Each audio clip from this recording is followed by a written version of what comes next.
After my wife passed away, I started volunteering at the VA medical center at night. After every shift, the same driver took me home, and I always brought him coffee. One night, he drove past my house and said, "Don't go home tonight. I'll tell you why later." And he drove me to a place I never expected. I was horrified, my face drained of all color. "I'm grateful you're here today. Where are you watching from? Drop your city below. I love connecting with viewers worldwide." A quick reminder, this is a fictional story with dramatized elements for storytelling purposes. Any resemblance to real people or places is purely coincidental, but the underlying message is meaningful. Let's begin. If my Uber driver had not driven past my house that night, I would have walked through my front door and straight into something I never would have survived. I am Robert Hayes. I am 68 years old, and this is my true story from Pasadena, California. It was a Tuesday night in late January, and I was sitting in the back seat of Thomas's navy blue Honda Accord. The heater was humming softly, and the faint scent of coffee lingered in the air, left over from the thermos Thomas always kept wedged in his cup holder. We were driving down Colorado Boulevard, the same route we had taken dozens of times before. My volunteer shift at the VA Medical Center had ended at 10:30, and Thomas had picked me up right on time, the way he always did. I watched the familiar streets glide past the window storefronts I had known for decades. Traffic lights I had memorized, corners where Margaret and I used to stop for ice cream on summer evenings. Everything looked the same. Everything felt safe. And then Thomas drove right past Cedar Street. I leaned forward. "Thomas, you just missed the turn." He did not respond. His hands tightened on the steering wheel knuckles, pale under the glow of the dashboard lights. His jaw was set, his eyes fixed on the road ahead. "Thomas," I said again, louder this time. Just that was my street. He exhaled slowly, and when he finally spoke, his voice was steady but low. "Mr. Hayes, I need you to stay calm, and I need you to trust me." Something cold settled in my stomach. I had known Thomas for months. He was dependable, punctual kind. He had never once missed my exit. He had never looked this tense. "What's going on?" I asked. "I'll explain," he said quietly. "But not yet. Not until we're somewhere safe." Safe. That word triggered something in me, a memory I had buried deep, a feeling I had not allowed myself to revisit in 8 months. I was standing in the hallway of Huntington Memorial Hospital in Glendale. The fluorescent lights overhead were too bright, the air too sterile, the floor too cold beneath my shoes. A doctor in green scrubs walked toward me, his face carefully neutral, his hands folded in front of him. "Mr. Hayes," he said gently. "I'm very sorry.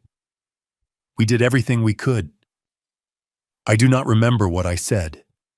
I do not remember if I said anything at all. I only remember the sound of my own breathing too loud in the silence and the way the walls seemed to tilt. Margaret was gone. The police had called me 3 hours earlier. A semi-truck had rear-ended her car on the 210 freeway near the exit for La Cañada Flintridge. The driver had been texting. He had not seen her brake lights. He had not even tried to stop. Her car had spun across 2 lanes and collided with the center divider. The impact had been catastrophic. They let me see her one last time. She was lying in a hospital bed, her face peaceful, her hands folded across her chest. I sat down beside her and took her hand. It was still warm. 42 years, I whispered. We were supposed to have more time. We had met in 1982 at a JPL recruitment fair. She had been a grad student in materials science. I had been a young engineer fresh out of Caltech. She had asked me a question about thermal shielding, and I had fumbled the answer so badly that she had laughed. We were married 6 months later. 42 years. 2 sons. A house in Pasadena with a lemon tree in the backyard. Thousands of Sunday mornings with coffee and crossword puzzles. Thousands of nights watching the stars from our porch. And then, in one moment on the 210 freeway, it was over. I buried her on a gray afternoon in February. Our sons flew in from Phoenix and Denver. Jessica, our daughter, stood beside me at the graveside, her hand on my shoulder. Her husband, Brad, stood a few feet away, hands in his pockets, staring at the ground.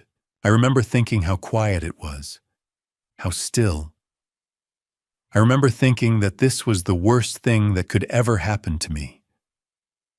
Thomas turned onto a side street I did not recognize. The glow of streetlights flickered through the windshield, casting long shadows across his face. My hands were shaking. I pressed them flat against my knees. "Thomas," I said, "please, tell me what's happening." He glanced at me in the rearview mirror, and I saw something in his eyes I had never seen before. Fear. "Mr. Hayes," he said quietly, "there were 2 men standing outside your house tonight." My breath caught. "They were waiting for you." I stared at him, my mind struggling to process the words. 2 men, waiting. For me. "Who?" I managed.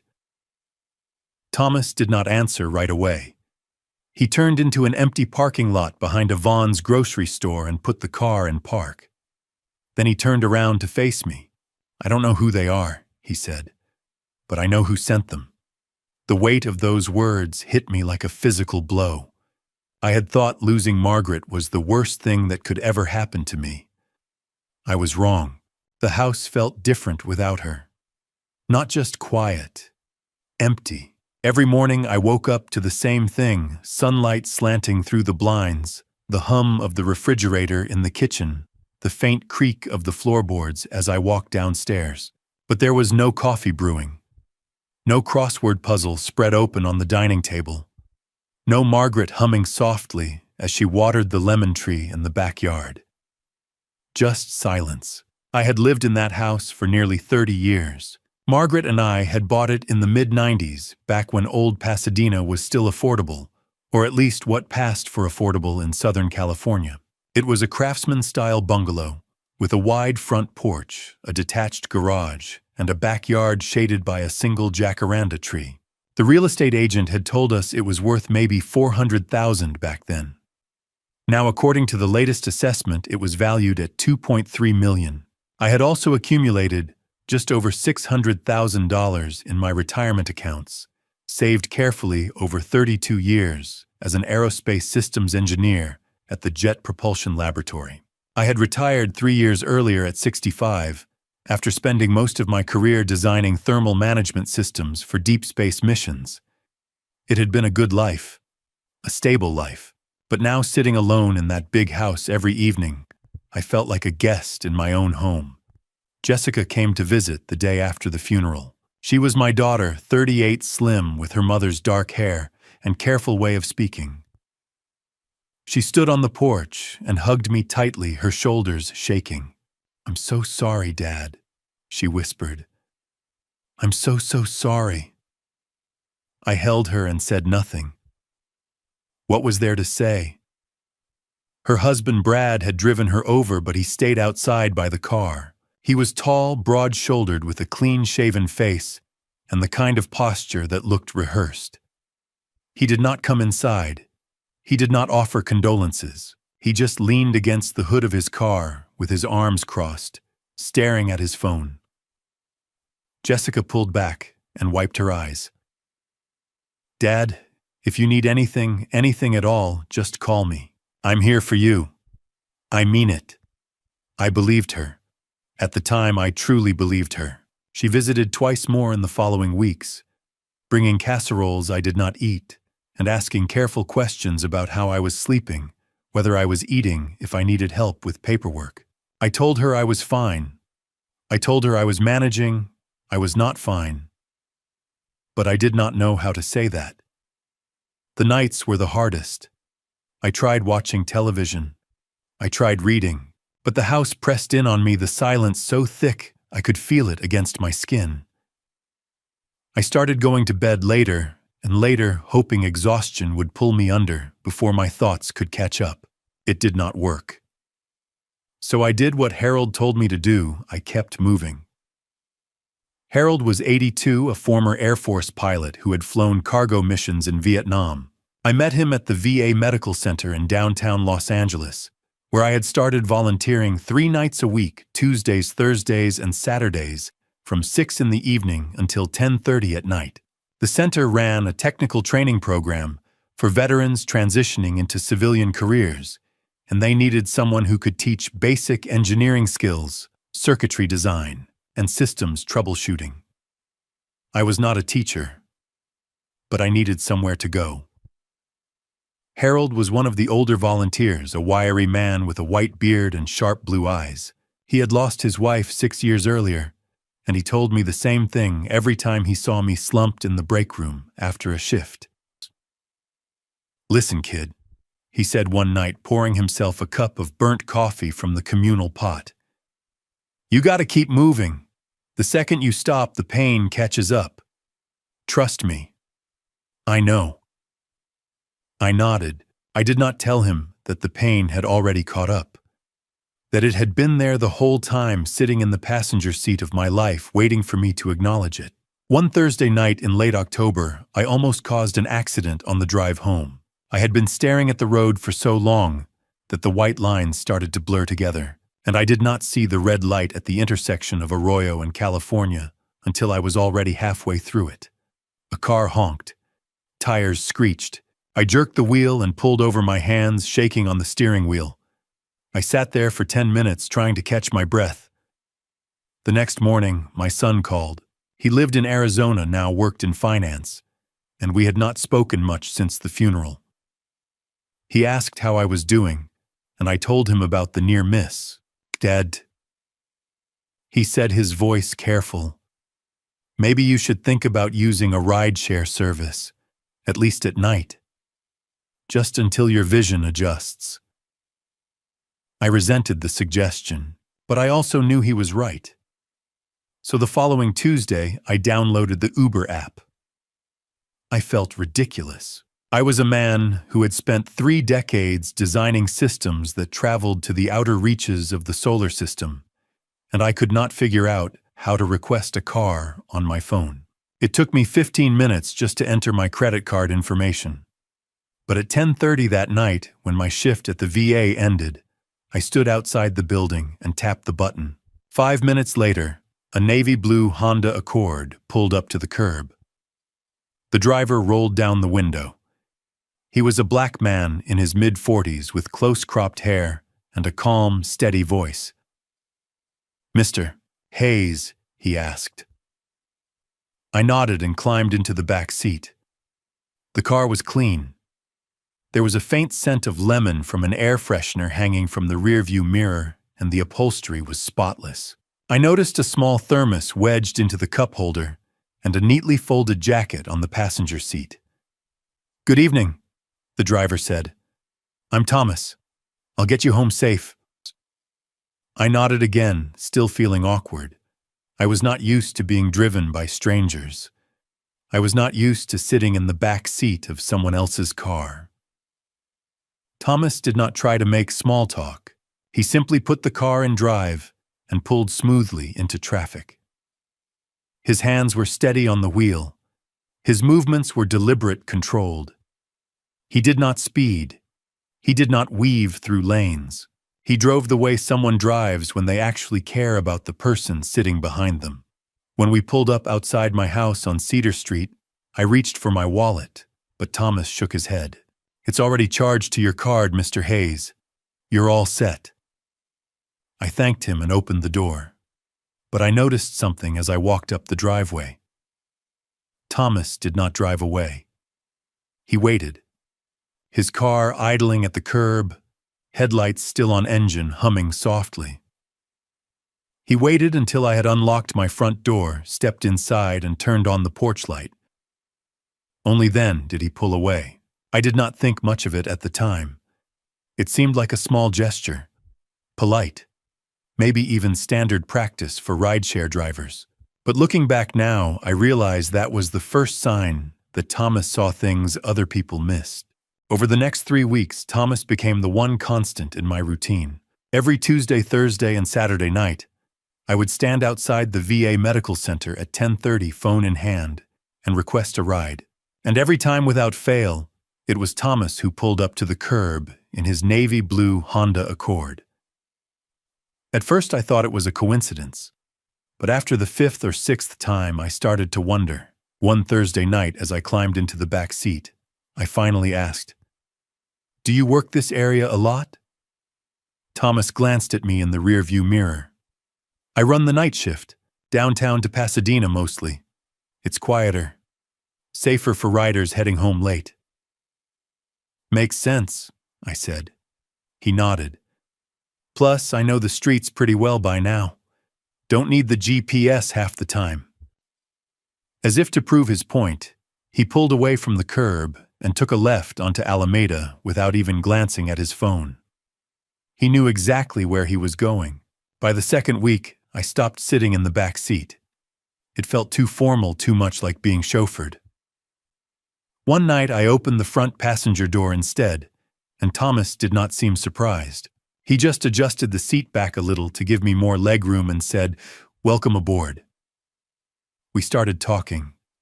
Not about anything heavy, just small things. The weather, the Lakers' most recent loss, the construction on the 110 freeway that had been dragging on for months. Thomas was easy to talk to. He did not pry. He did not ask questions that made me uncomfortable. He just listened, nodded, and occasionally offered a comment or two. One night he asked about my work at the VA. "You volunteer there, right?" he said, etching technical skills. "Yeah," I said. "Basic engineering, circuitry systems, troubleshooting. Most of the guys are veterans trying to transition into civilian jobs. A lot of them have skills but no certifications. No one's ever taught them how to translate what they know into something an employer will recognize." Thomas nodded slowly. "That's good work. A lot of vets don't get the support they need when they come back. They're just expected to figure it all out on their own." "Exactly," I said. "And most of them do. But it shouldn't have to be that way." Thomas was quiet for a moment, his eyes on the road. Then he said, "My uncle was a Marine, 2 tours in Iraq. When he came back, he couldn't hold down a job for more than a few months. Not because he didn't want to work. He just couldn't sleep, couldn't sit still, couldn't handle being in a room with too many people." "I'm sorry," I said. Thomas shrugged. "He's doing better now. Got into carpentry. Works alone most of the time. It helps." I did not say anything. I just nodded. It was mid-November when I brought the coffee. The nights were getting colder, and I had started noticing that Thomas kept his jacket on even when the heater was running. So one Thursday, I bought 2 cups of black coffee from the break room vending machine at the VA, cheap, burnt, but hot, and carried them both outside. When Thomas pulled up, I opened the passenger door and handed him one of the cups. "I thought you might need this," I said. "It's starting to get cold out."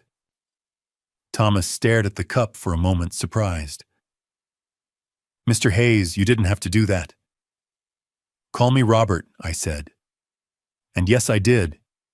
You've been reliable. That matters." He took the cup slowly, like he was not quite sure what to do with it. Then he lifted it to his lips and took a careful sip. A small smile crossed his face. "Black, no sugar. How'd you know?" I settled into the passenger seat and buckled my seatbelt. "I pay attention, too." Thomas laughed a quiet, genuine laugh and set the cup in his holder. "Fair enough." That night, the conversation flowed easier than it ever had before. Thomas told me about his daughter, Keisha. She was 16, a junior in high school, sharp as a whip, and already thinking about college. "She wants to study aerospace engineering," Thomas said, his voice tinged with pride. "Like you did." I turned to look at him. Aerospace. Yeah, she's obsessed with space. Always has been. When she was little, she used to make me take her to the Griffith Observatory every other weekend. She'd stand in front of the planetarium displays for hours, reading every single plaque. I smiled. She sounds like a smart kid. She is, Thomas said. Smarter than me, that's for sure. She's already taking AP Calculus. I can barely help her with her homework anymore. If she ever wants to talk to someone in the field, I said, I'd be happy to answer questions. I spent 32 years at JPL. I know a few people. Thomas glanced at me, his expression softening. That's kind of you, Robert. Really? I shrugged. It's the least I can do. We drove in comfortable silence for a while after that. The glow of the streetlights flickered past. The hum of the engine filled the space between us, and for the first time in months, I did not feel completely alone. That was the night I realized Thomas was not just a driver. He was someone who listened, someone who cared, someone who paid attention to the small things that most people missed. And I had no idea how much that would matter in the weeks to come. The following week, Thomas told me why he drove at night. It was a Thursday, and we were stuck in traffic on the 110 freeway. A jackknifed semi had blocked 2 lanes near the Exposition Boulevard exit, and we were barely moving. The glow of brake lights stretched out in front of us like a river of red. Thomas had turned off the engine to save gas, and for a while we just sat there in the quiet. So, I said, breaking the silence, have you always been a driver? Thomas glanced at me, his hands resting on the steering wheel. He was quiet for a moment, like he was deciding whether or not to answer. No, he said finally. I used to work for an insurance company, Liberty Mutual. I was a claims investigator, specialized in fraud detection. I turned to look at him. Fraud detection. He nodded. Medical claims, mostly. Car accidents, workplace injuries. People try to game the system all the time. My job was to figure out who was lying and who wasn't. How long did you do that? 12 years, Thomas said. Started right out of college. I was good at it too. I had a knack for spotting inconsistencies, details that didn't add up, stories that changed every time someone told them. What made you stop? Thomas exhaled slowly. Traffic started to creep forward, and he turned the engine back on. He did not answer right away. When he finally spoke, his voice was quieter. 3 years ago, I was assigned to a case, a physician in Glendale. He was billing Medicare for treatments that never happened, physical therapy sessions, prescriptions, procedures. He was targeting elderly patients, people who didn't really understand their own medical records. I felt something tighten in my chest. What happened? I caught him, Thomas said. Took me 6 months, but I built a solid case. Falsified records, forged signatures, payments routed through shell accounts. It was textbook fraud. I turned in my report thinking I'd done the right thing. He paused, his jaw tight. And the doctor had connections. He played golf with one of the vice presidents at the company. Within 2 weeks, I was called into a meeting with HR. They told me to close the case, told me the evidence wasn't strong enough, told me to move on. But you didn't, I said. Thomas shook his head. I refused. I went over their heads, filed a formal complaint with the state insurance board. I thought someone would listen. Did they? Eventually, Thomas said. But by then, the company had already fired me. They said I wasn't a cultural fit, that I didn't understand how to be a team player. I stared at him, stunned. That's legal, Thomas finished. At-will employment. They didn't need a reason. Traffic started moving again, and Thomas merged into the right lane. His hands were steady on the wheel, but I could see the tension in his shoulders. "What about your family?" I asked carefully. "My ex-wife couldn't handle it," Thomas said. "The lost income, the legal fees, the uncertainty. We fought about it constantly. 6 months after I got fired, Diane filed for divorce. She moved to San Diego, left Keisha with me." "I'm sorry," I said. Thomas shrugged. "It is what it is. Keisha's doing fine. That's what matters. And you ended up driving for Uber." "After a while, yeah," Thomas said. "I tried a few other things first. Security work, private investigations, but nothing stuck. Uber made sense. Flexible hours. I can take Keisha to school in the morning, pick her up in the afternoon, and drive nights while she's doing homework." He was quiet for a moment. Then he added, "I failed those elderly patients 3 years ago. I couldn't protect them. But I won't make that mistake again." The weight of those words hung in the air between us. Around the same time, Jessica started visiting more often. It was subtle at first. She had always been busy, her job, her husband, her own life. But suddenly she was showing up at my house 3 Sundays in a row. That had not happened since she got married. She brought casseroles. She cleaned the kitchen. She asked if I was eating enough, sleeping well, taking my vitamins. "Dad, are you sure you're okay?" she asked one Sunday afternoon, standing in my living room with her arms crossed. "You seem tired." "I'm fine, sweetheart," I said. "Just the usual." She nodded, but she did not look convinced. Then she said, "Have you thought about updating your will, after Mom?" I blinked. "Not yet. Why is something wrong?" No, Jessica said quickly. "I just want to make sure everything's in order. Just in case." "Just in case of what?" She smiled, but it did not reach her eyes. "Just in case, Dad. That's all." The following Sunday, she asked about my retirement accounts. "Who's listed as the beneficiary on your 401k?" she asked as casually as if she were asking about the weather. "You are," I said. "You're my only daughter." She smiled again, and this time there was something else in her expression, something I could not quite place. Brad still had not come inside. He sat in the driveway, engine running, waiting for her. At the time, I thought Jessica was just being thoughtful, caring, maybe even a little overprotective. But warmth was a lie. The questions she was asking were not about love. They were about money. On the 4th Sunday, Jessica said something that should have been a warning. She was standing in my kitchen, stirring a pot of soup on the stove. I was sitting at the table reading the newspaper. It was a quiet afternoon, the kind we used to have when she was younger, before she got married, before everything became so complicated. "Dad," she said, not looking up from the stove, "you've been forgetting things lately."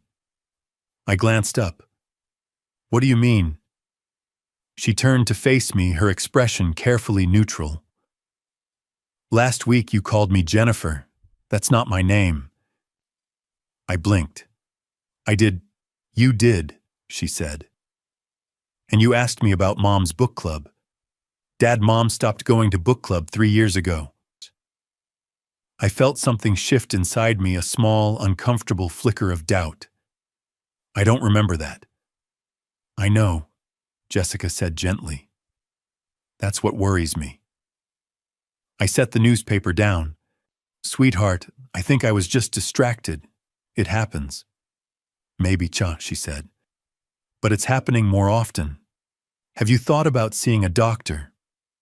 "A doctor," I said. "For what?" "Memory issues, Dad.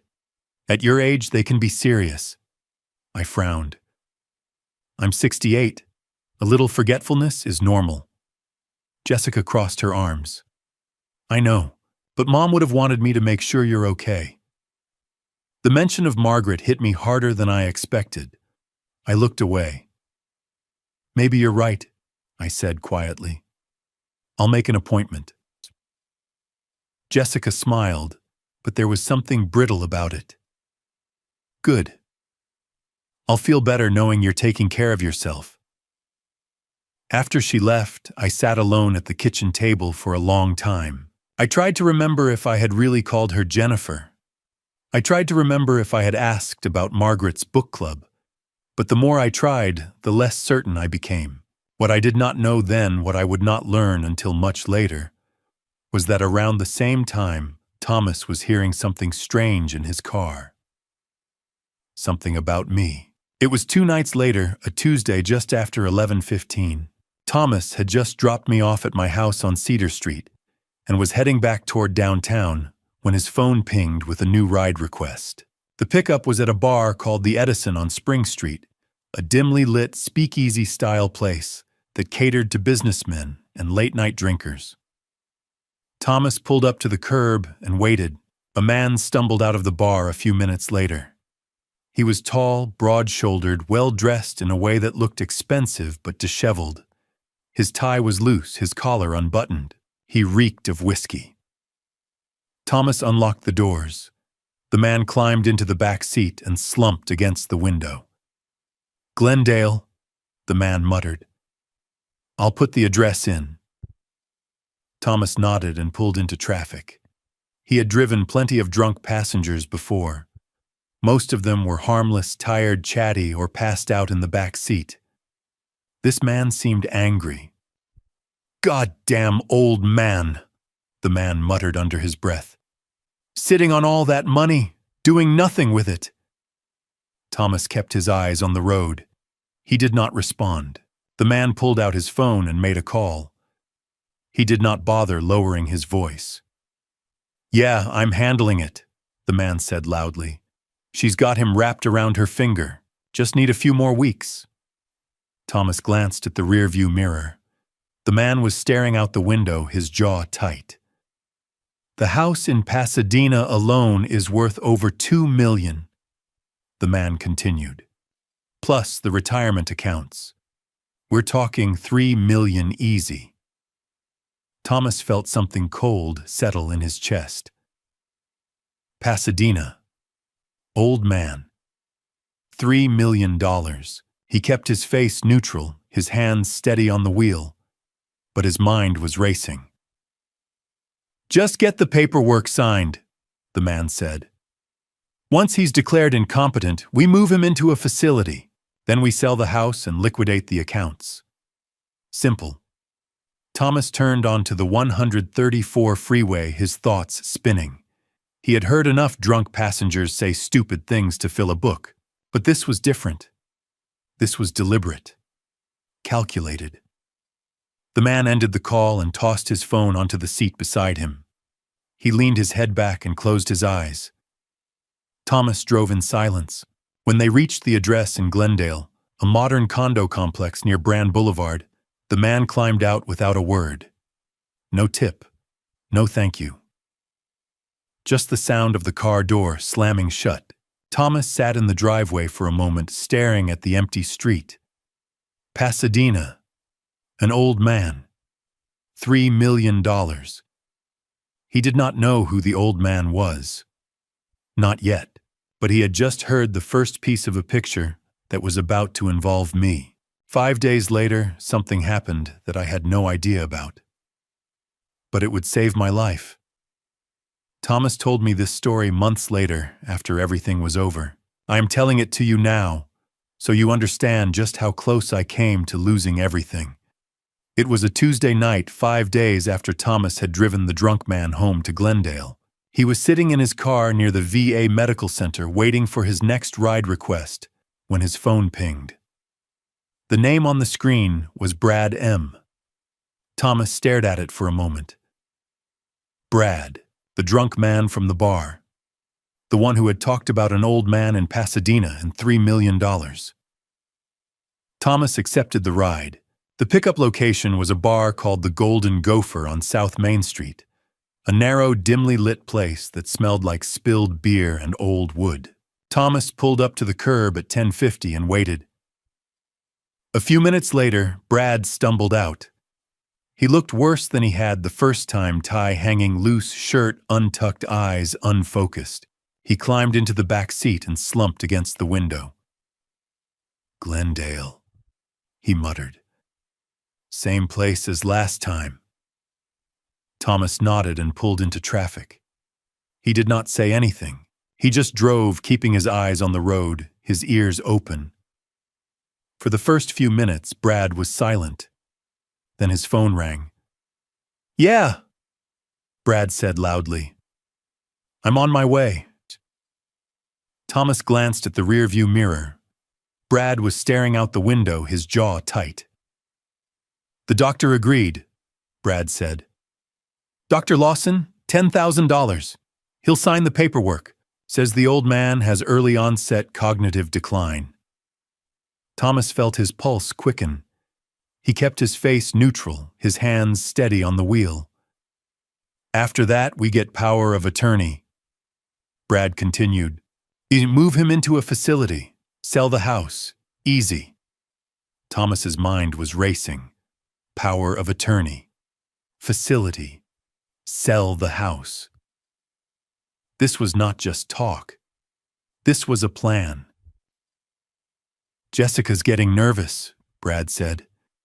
"She says he's not that bad. But I told her we don't have time. Between the two of us, we're $400,000 in debt. They're coming to collect. $400,000. That was the motive." "The old man volunteers downtown," Brad said. "Perfect. We'll say the stress was too much for him." Thomas felt something cold settle in his chest. Downtown. The VA center. Could it be? Brad leaned his head back and closed his eyes. His voice dropped to a mumble. "Pasadena, Cedar Street." Thomas nearly slammed on the brakes. Cedar Street. That was my street. He forced himself to keep driving, to keep his breathing steady. But inside his mind was spinning. Old man. Pasadena. Cedar Street. Volunteers downtown. Daughter named Jessica. It was me. The old man was Robert Hayes. Thomas dropped Brad off at the same condo complex in Glendale. Brad stumbled out of the car without a word, without a tip, without even looking back. Thomas sat in the driveway for 10 minutes, his hands gripping the steering wheel, his heart pounding. When he finally drove away, he did not go back to work. He drove straight home. It was 1:30 in the morning when Thomas walked into his kitchen. Keisha was asleep upstairs. The house was quiet. He sat down at the table, pulled out his phone, and opened his notes app. He wrote down everything. Date Tuesday, November 14th. Time 10:50 p.m. to 11:30 p.m. Passenger Brad M. Same man from November 9th. Key phrases: old man, Pasadena, Cedar Street. Doctor Lawson, $10,000, fake dementia diagnosis. Power of attorney facility, sell house $2 million plus. Daughter Jessica, $400,000 debt. Thomas stared at the screen for a long time. Then he opened a web browser and typed, Elder Financial Abuse Power of Attorney California. The results filled his screen. Articles about conservatorship fraud. Stories about families draining their elderly relatives' bank accounts. Legal definitions of financial exploitation. It was a common scam. And it was happening to me. Thomas leaned back in his chair, his mind drifting back to 3 years ago. The physician in Glendale. The falsified medical records. The elderly patients who had trusted him. The case he had tried to stop. The case he had failed to stop. He looked down at his phone and typed one more line into his notes. Robert Hayes, 68, Pasadena, target. Daughter Jessica. Son-in-law Brad M. Plan fake dementia, obtain POA, place in facility, liquidate assets. Need proof. Thomas set his phone down on the table and sat in the dark for a long time. He had made a decision that night. He was not going to look the other way this time. He was not going to let another elderly person be exploited. But first he needed proof. Hard, undeniable proof. What I did not know then was that Thomas was about to do something that scared even him, and was technically illegal. Thomas told me this part of the story later after everything was over. At the time, I was going about my life as usual, teaching veterans at the VA center, worrying about my memory, trying to convince myself that Jessica was just being thoughtful. I had no idea what Thomas was doing. The morning after Thomas made his notes, he drove to a Best Buy on South Lake Avenue in Pasadena. He walked to the electronics section and bought a dash camera with built-in audio recording. It cost him $140, money he did not really have, but could not afford not to spend. He installed it that afternoon. The camera sat just below his rearview mirror, a small black box with a blinking red light. Most passengers never noticed it, and if they did, they assumed it was standard equipment for rideshare drivers. Thomas also checked Uber's terms of service. He read the section on recordings carefully. Drivers may record rides for safety purposes. Passengers consent to recording by using the service. It was not explicit permission, but it was enough legal cover for Thomas to feel like he was not breaking the law. At least not completely. He also turned on the Voice Memos app on his iPhone and tucked the phone into the pocket behind the passenger seat. Backup audio, just in case. Thomas knew that if Brad ever found out, he could be sued. He could lose his Uber account. He could be accused of invasion of privacy. But he also knew that I had brought him coffee on a cold night. That I had treated him like a person, not just a driver. That I had offered to help his daughter. And Thomas was not going to let my family destroy me. 3 nights later, Friday, November 17th at 11:40 p.m., Thomas's phone pinged with a new ride request. The name on the screen was Brad M. Thomas's heart pounded. He glanced at the dash camera. The red light was blinking. He checked his phone in the seat pocket. Voice Memos was recording. He accepted the ride. The pickup location was Commerce Casino, a sprawling gambling complex southeast of downtown Los Angeles. Thomas pulled into the valet lane and waited. Brad stumbled out of the main entrance a few minutes later. He looked worse than Thomas had ever seen him. His shirt was untucked, his tie missing his face, flushed and sweaty. He reeked of whiskey and cigarette smoke. He climbed into the back seat and slumped against the window. "Glendale," he muttered. Thomas nodded and pulled out of the parking lot. He kept his face neutral, his hands steady on the wheel. He did not say a word. For the first few minutes, Brad was silent. Then his phone rang. "Yeah." Brad said, his voice loud and slurred. "I hired them. 2 guys. They know what to do." Thomas's pulse quickened. He kept his eyes on the road. "If the old man signs the paperwork, great," Brad continued. "If he doesn't, they'll persuade him." Thomas heard a voice on the other end of the line, faint but audible. "How hard?" the voice asked. Brad laughed. "Whatever it takes. Just don't leave marks. Make it look like he fell or something." Thomas's knuckles went white on the steering wheel. "Jessica doesn't know about this part," Brad said. "She thinks we're just moving him into a care facility nice and clean. But I'm not taking any chances." There was a pause. Then Brad added, "The old man lives alone. Big house. Easy target." Thomas forced himself to keep breathing, to keep his face blank, to keep driving. "Next week," Brad said. "We'll do it next week. After he gets home from volunteering, he'll be tired. His guard will be down." Thomas felt his stomach drop. Next week. That meant I had 7 days, maybe less. Brad ended the call and tossed his phone onto the seat beside him. He leaned his head back and closed his eyes. Thomas drove in silence. When they reached the condo in Glendale, Brad climbed out without a word. No tip. No thank you. Just the sound of the car door slamming shut. Thomas sat in the driveway, engine idling, staring at the empty street. He pulled out his phone and stopped the voice memos recording. 25 minutes.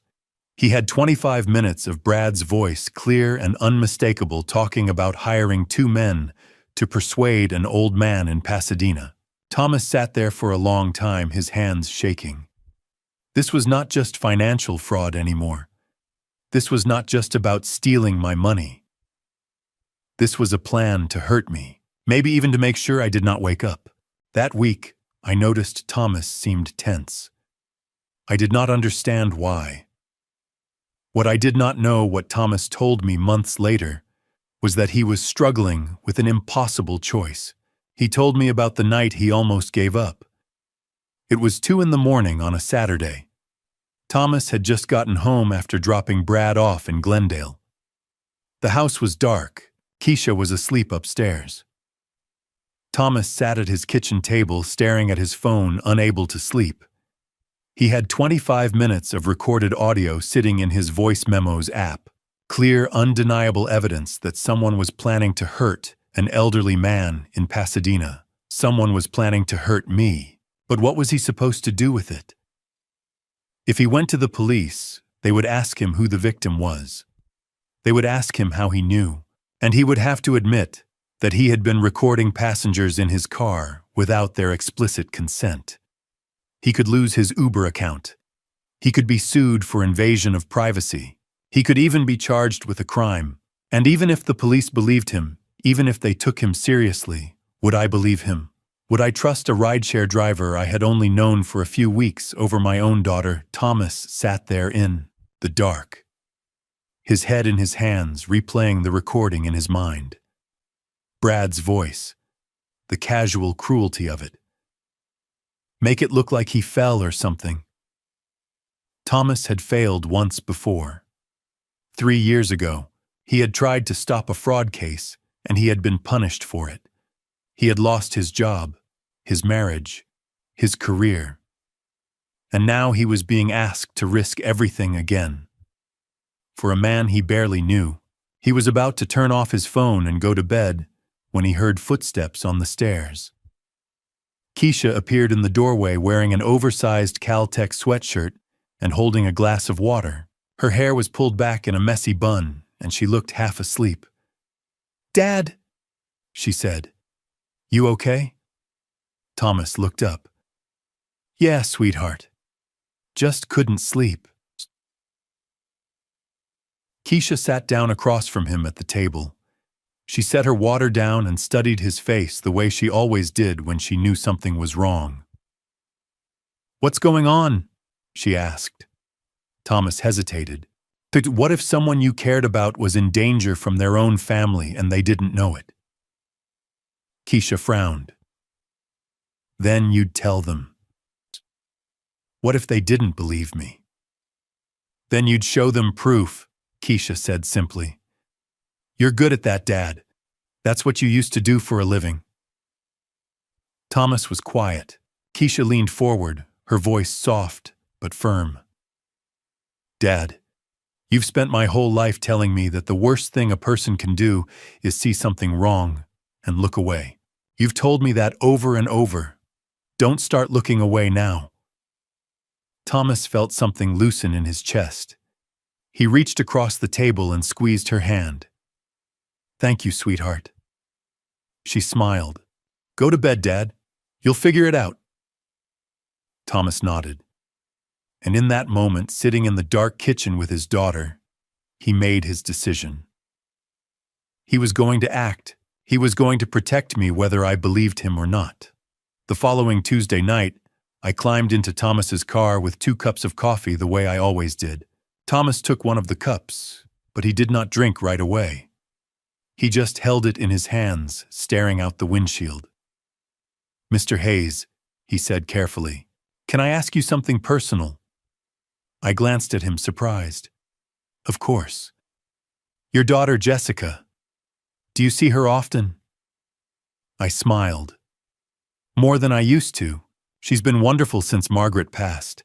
She visits almost every week now. Thomas nodded slowly. Has she been asking about your finances, your money, things like that? I blinked, caught off guard. Well, yes. She's concerned about estate planning, making sure everything's in order. That's normal, isn't it?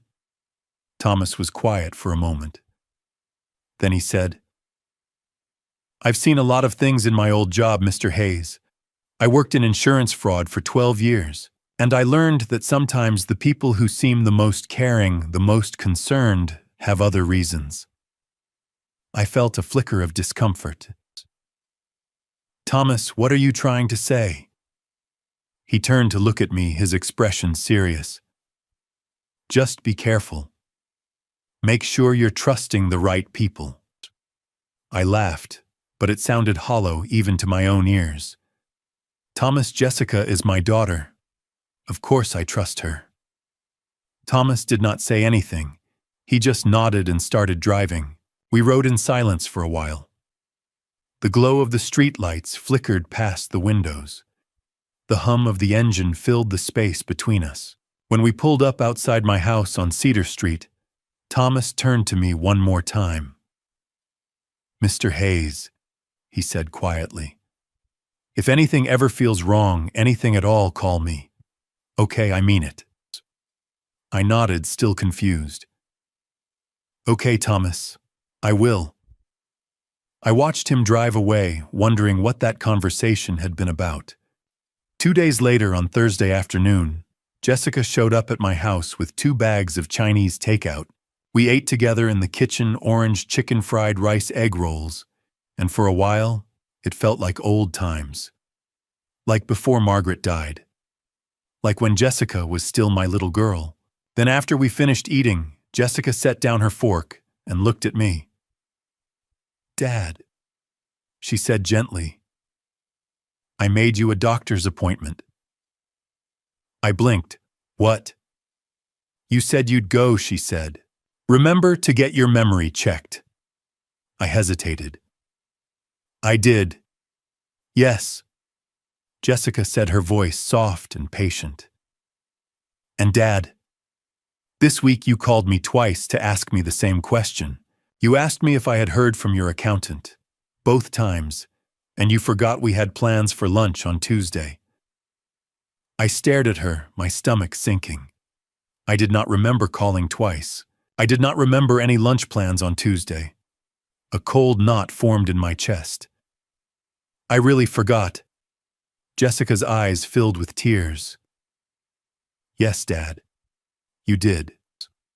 She reached into her purse and pulled out a folded piece of paper. She unfolded it carefully and slid it across the table. Dr. Richard Lawson, she said. He's a geriatric specialist. Monday at 2 p.m. I'll drive you. We'll figure this out together. I looked down at the paper. Dr. Lawson's name was printed in neat black letters along with an address in Glendale. Mom would want you to take care of yourself, Jessica whispered. I reached across the table and took her hand. Okay, sweetheart. I'll go. Jessica smiled and wiped her eyes. Thank you, Dad. I love you. I love you too, sweetheart. After she left, I sat alone in the kitchen staring at the appointment slip on the table. I felt grateful for Jessica. Grateful that she cared so much. Grateful that I was not facing this alone. I did not know that she had just set a trap, and I had walked straight into it. That Friday night, Thomas picked up Brad one more time, and this time he heard the exact timeline. Thomas told me this later. At the time, I was home sitting in my living room watching television, completely unaware that my life was being planned out by strangers. Thomas was in his car recording evidence that would save my life. It was 11:20 p.m. when Thomas's phone pinged with a new ride request. The name on the screen was Brad M. The pickup location was a bar on East Colorado Boulevard in Pasadena. Thomas's stomach dropped. East Colorado. That was less than 10 blocks from my house. He accepted the ride and drove toward the pickup location, his heart pounding. The dash camera was recording. His phone was recording. Everything was ready. Brad walked out of the bar a few minutes later. This time he was not drunk. He was sober, clear-eyed. And somehow that made him more dangerous. He climbed into the back seat and gave Thomas an address in Glendale. Thomas nodded and started driving. For the first few minutes, Brad was silent. Then his phone rang. "Yeah," Brad said. "Let me confirm the timeline." Thomas kept his eyes on the road, his hands steady on the wheel. "The doctor sees him on Monday," Brad said. "Dr. Lawson signs the paperwork. Cognitive decline. We'll have power of attorney by Wednesday." Thomas felt his pulse quicken. "Wednesday night," Brad continued. "When he gets home from volunteering, you go in.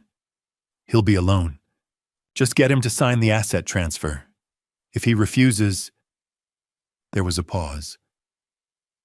"We know what to do," a voice said on the other end of the line. Brad's voice was cold. "Make it clean, old man. Heart attack, whatever. Just make it look natural." Thomas's knuckles went white on the steering wheel. "Jessica still thinks we're just moving him into a care facility," Brad said. "She doesn't know about this part, and she's not going to." Thomas forced himself to keep breathing, to keep his face blank, to keep driving. "Wednesday night," Brad repeated. "After 10:30. He gets home around 11. You'll have plenty of time." The voice on the phone said something Thomas could not quite hear. Brad laughed. "No cameras, no alarm system, big house, easy target?" Thomas turned onto the 134 freeway, his mind racing. He glanced at the rearview mirror. Brad was staring out the window, his jaw tight, his expression unreadable. When they reached Brad's condo in Glendale, Thomas made a point of noting the exact address. He watched Brad climb out of the car, walk up the front steps, and disappear inside. Then Thomas sat in the driveway for a long time, staring at the building. He pulled out his phone and opened his calendar. Today was Friday. Monday I would see Dr. Lawson. Wednesday Brad would have power of attorney. Wednesday night, 2 men would be waiting for me. Thomas did the math in his head. I had 6 days, and on the 6th day, 2 men would be inside my house. Not to scare me, not to threaten me, to make sure I did not wake up. Thomas drove home in silence. It was after midnight when he pulled into his driveway. The house was dark. Keisha was asleep. He walked into the kitchen, sat down at the table, and opened his phone. He had 4 audio recordings now. 4 separate conversations spanning 3 weeks. Total runtime 25 minutes. He played them back one by one, listening to Brad's voice. Cold, calculating, unrepentant. Thomas opened his notes app and reviewed everything he had written. Ride 1 November 9. Old man Pasadena, $3 million facility power of attorney. Ride 2 November 14. Dr. Lawson, $10,000 dementia diagnosis. Cedar Street, Jessica, $400,000 debt. Ride 3 November 17. Hired 2 guys. Persuade him. Make it look like he fell. Ride 4 November 24. Monday, Dr. Lawson. Wednesday, power of attorney. Wednesday night, go in, make it look natural. Thomas backed up all 4 recordings to iCloud. Then he backed them up again to Google Drive. Then he opened his email and composed a message to himself. Subject evidence. Robert Hayes case. Open if something happens to me. He attached all 4 audio files along with screenshots of his notes and sent the email. Then he sat back in his chair and stared at the ceiling. The next morning, Keisha found him still sitting at the kitchen table, staring at his phone. "Dad," she said quietly, "you look terrible." Thomas looked up. "I might lose my job over this. Or worse." Keisha sat down across from him. "Is it the right thing to do?" Thomas nodded. "Yes." "Then do it." Thomas reached across the table and squeezed her hand. He had made his decision. Tuesday night, when he picked me up from the VA center, he would tell me everything. He would play the recordings. He would show me the notes. He would convince me that my daughter and her husband were planning to take everything from me. And if I did not believe him, he would go to the police anyway. But Thomas did not know that by Tuesday it might already be too late. Monday afternoon, Jessica drove me to see Dr. Lawson. I thought it was just a routine checkup. It was not. It was 2:00 when we pulled into the parking lot of a medical office building on South Lake Avenue in Pasadena. The building was modern, clean, and expensive looking, the kind of place that made you feel like you were in good hands. Jessica walked me inside and checked me in at the front desk. We sat together in the waiting room for a few minutes, not saying much. She flipped through a magazine. I stared at the wall. When the nurse called my name, Jessica squeezed my hand. "I'll be right here, Dad. You've got this." I nodded and followed the nurse down a long hallway. Dr. Richard Lawson's office was exactly what you would expect from a geriatric specialist. Diplomas and certifications lined the walls, medical school board, certifications, memberships in professional organizations. There was a framed photo of him shaking hands with someone important. Everything about the room was designed to project competence and trustworthiness. Dr. Lawson himself was in his early 60s with silver hair, wire-rimmed glasses, and a calm, professional demeanor. He shook my hand and gestured for me to sit down. "Mr. Hayes," he said warmly, "thank you for coming in. Your daughter is very concerned about you." I nodded. "She worries too much." Dr. Lawson smiled. "That's what daughters do." He started with the standard questions. "What year is it?" 2024, I said. "And who is the president?" I hesitated. "Donald Trump just started his 2nd term." "Good," Dr. Lawson said. "Now I'm going to say 3 words. I want you to remember them, and I'll ask you to repeat them back to me in a few minutes. Apple, table, penny." I repeated them. Apple, table, penny. "Excellent." He handed me a piece of paper and a pen. "I'd like you to draw a clock for me. Put the numbers on the face and set the hands to 11:10. I drew the clock. It looked fine to me. The numbers were in the right places. The hands pointed to 11:10. Dr. Lawson nodded and set the paper aside. Next, he gave me a list of 5 words and asked me to remember them. Then he asked me to count backward from 100, subtracting 7 each time. 100, I said. 93, 86, 79, 72. I made it all the way down to 30-something before he stopped me. "Very good," he said. Then he asked me to recall the 5 words from earlier. I remembered 4 out of 5. I thought that was pretty good. "And the 3 words from the beginning?" he asked. "Apple, table, penny." Dr. Lawson wrote something down in his notes. He was quiet for a long time, his expression carefully neutral. Then he looked up at me, his brow furrowed. "Mr. Hayes," he said slowly, "I'm concerned." I blinked, concerned about what I answered everything correctly. "Memory loss starts subtly," Dr. Lawson said. "It's not always about getting the wrong answer. It's about the patterns, the small hesitations, The minor confusions. I frowned. I didn't hesitate. Based on this evaluation, Dr.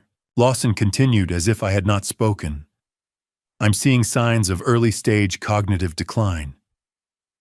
The words hit me like a punch to the chest. Cognitive decline. Yes, Dr. Lawson said. It's not severe yet, but it's there, and it will progress. I shook my head.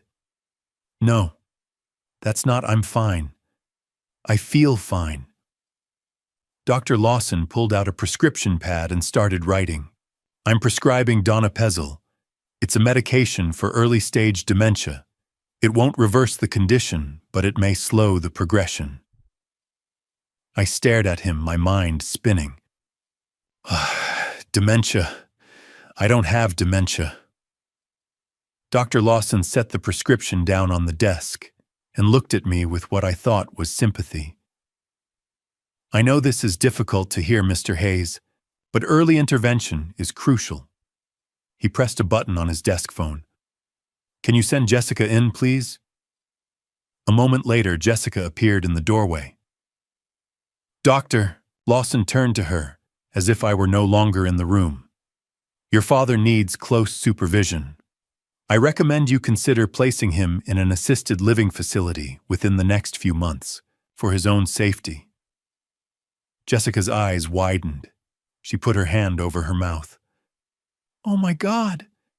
Dad, why didn't you tell me it was this bad? I stood up, my hands shaking. It's not that bad, I'm fine. Dr. Lawson's voice was calm but firm. Denial is common in patients with cognitive decline, Jessica. He may not be able to accurately assess his own condition. Jessica nodded, tears streaming down her face. She reached for my hand. Dad, it's okay. We'll figure this out. I pulled my hand away. There's nothing to figure out. I don't have dementia. But no one was listening. Dr. Lawson handed me the prescription. Take this to your pharmacy, 1 tablet daily, and make sure someone is checking in on you regularly. I took the paper, my hands trembling, and walked out of the office in a daze. Jessica followed me to the car. She did not say anything. She just drove. When we got back to my house, she hugged me tightly. I love you, Dad. We're going to get through this. I nodded, but I could not speak. After she left, I sat alone in my living room, staring at the prescription in my hand. Donepezil. For dementia. I walked out of that office with a prescription I did not need and a diagnosis I did not have. I did not know that Dr. Lawson had been paid to destroy my life. Tuesday night, I climbed into Thomas's car with a heavy heart. It was 10:45, and the VA Medical Center parking lot was nearly empty. The streetlights cast long shadows across the pavement. I opened the passenger door and slid into the seat holding my thermos of coffee. For the first time in weeks, I forgot to hand Thomas his cup. Thomas glanced at me, and I saw his expression change immediately. Mr. Hayes, he said quietly. What's wrong? I exhaled slowly, staring out the windshield at nothing. I went to the doctor yesterday. He told me I have early-stage dementia. Thomas's hands tightened on the steering wheel. His knuckles went white under the glow of the dashboard lights. He did not say anything right away. He just sat there staring straight ahead, his jaw clenched. What doctor? He asked finally, his voice carefully controlled. Dr. Lawson, I said. Jessica took me. He's a geriatric specialist in Pasadena. She made the appointment last week. Thomas's breathing was shallow. I could see his chest rising and falling like he was trying to keep himself calm. What did he say? Thomas asked. I shrugged helplessly. He did all these tests, memory tests, asked me what year it is, who the president is, made me draw a clock, made me remember words. I thought I did fine, but he said I have cognitive decline. Did you get the answers wrong? Thomas asked. No, I said. I got most of them right. I remembered the words. Well, 4 out of 5. I drew the clock correctly. I counted backward from 100, subtracting 7 each time. I made it down to the 30s before he stopped me. Thomas turned to look at me. Then why did he say you have dementia? He said it wasn't about getting the answers right, I explained. He said it was about patterns, subtle signs, small hesitations, things I couldn't see but he could. Thomas was quiet for a long moment. Then he said, his voice low and fierce, Mr. Hayes, I don't believe you have dementia. I blinked, caught off guard. What? You teach classes 3 nights a week, Thomas said. Complex technical skills, circuitry design, systems troubleshooting. You remember our conversations. You remember details about my daughter. You remember that she wants to study aerospace engineering. You remember that I used to work in insurance fraud. You remember the coffee? I like black, no sugar. I opened my mouth to respond, but Thomas kept going, his words coming faster now. That's not someone with cognitive decline, he said. That's someone with a sharp mind. Someone who's fully present. Someone who pays attention. But the doctor, someone wants you to believe you're sick, Thomas said, and there was urgency in his voice now. Because if you believe that you'll be easier to control, if you believe you can't trust your own mind, you'll trust other people to make decisions for you. You'll sign papers you wouldn't normally sign. You'll agree to things you wouldn't normally agree to. I laughed, but it sounded hollow. Thomas, that's ridiculous. Why would anyone do that? Thomas did not answer. He just looked at me, his eyes dark and serious.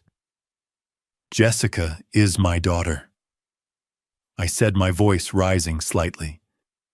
She's been worried about me since Margaret died. She's trying to help. Is she? Thomas asked quietly. The question hung in the air between us. I wanted to argue. I wanted to tell Thomas that he was wrong, that he was being paranoid, that Jessica loved me and would never hurt me. But something in his voice stopped me. Thomas reached into the pocket behind his seat and pulled out his phone. He held it up so I could see the screen. Voice memos. There were 4 recordings listed, each one labeled with a date and a name. Brad M., November 9th. Brad M., November 14th. Brad M., November 17th. Brad M., November 24th. I frowned. Who's Brad? Thomas's voice was steady, but I could hear the tension beneath it. Your son-in-law. The world seemed to tilt sideways. I've been driving him for 3 weeks, Thomas said. He doesn't know I'm your driver. He doesn't know we know each other. And he's been talking. A lot. I stared at the phone, my mind struggling to catch up. Talking about what you, Thomas, said. Your house, your money, your daughter, and a plan to take everything from you. My mouth went dry. That's impossible. Mr. Hayes, Thomas said quietly. I need to show you something, but not here, not in the car. Can I come inside when we get to your house, just for a few minutes? I shook my head, still trying to process what he was saying. Thomas, this is crazy. Jessica wouldn't. I have proof, Thomas said, and his voice was urgent now. I have recordings. I have dates. I have names. I need you to hear them. I need you to listen, and then you can decide for yourself. Why now? I asked. Why tonight? Thomas's eyes met mine, and I saw something in them I had never seen before. Fear. Real, raw fear. Because tomorrow might be too late. The words hit me like a physical blow. I sat there in silence, staring at him, my heart pounding. Thomas had been my driver for months.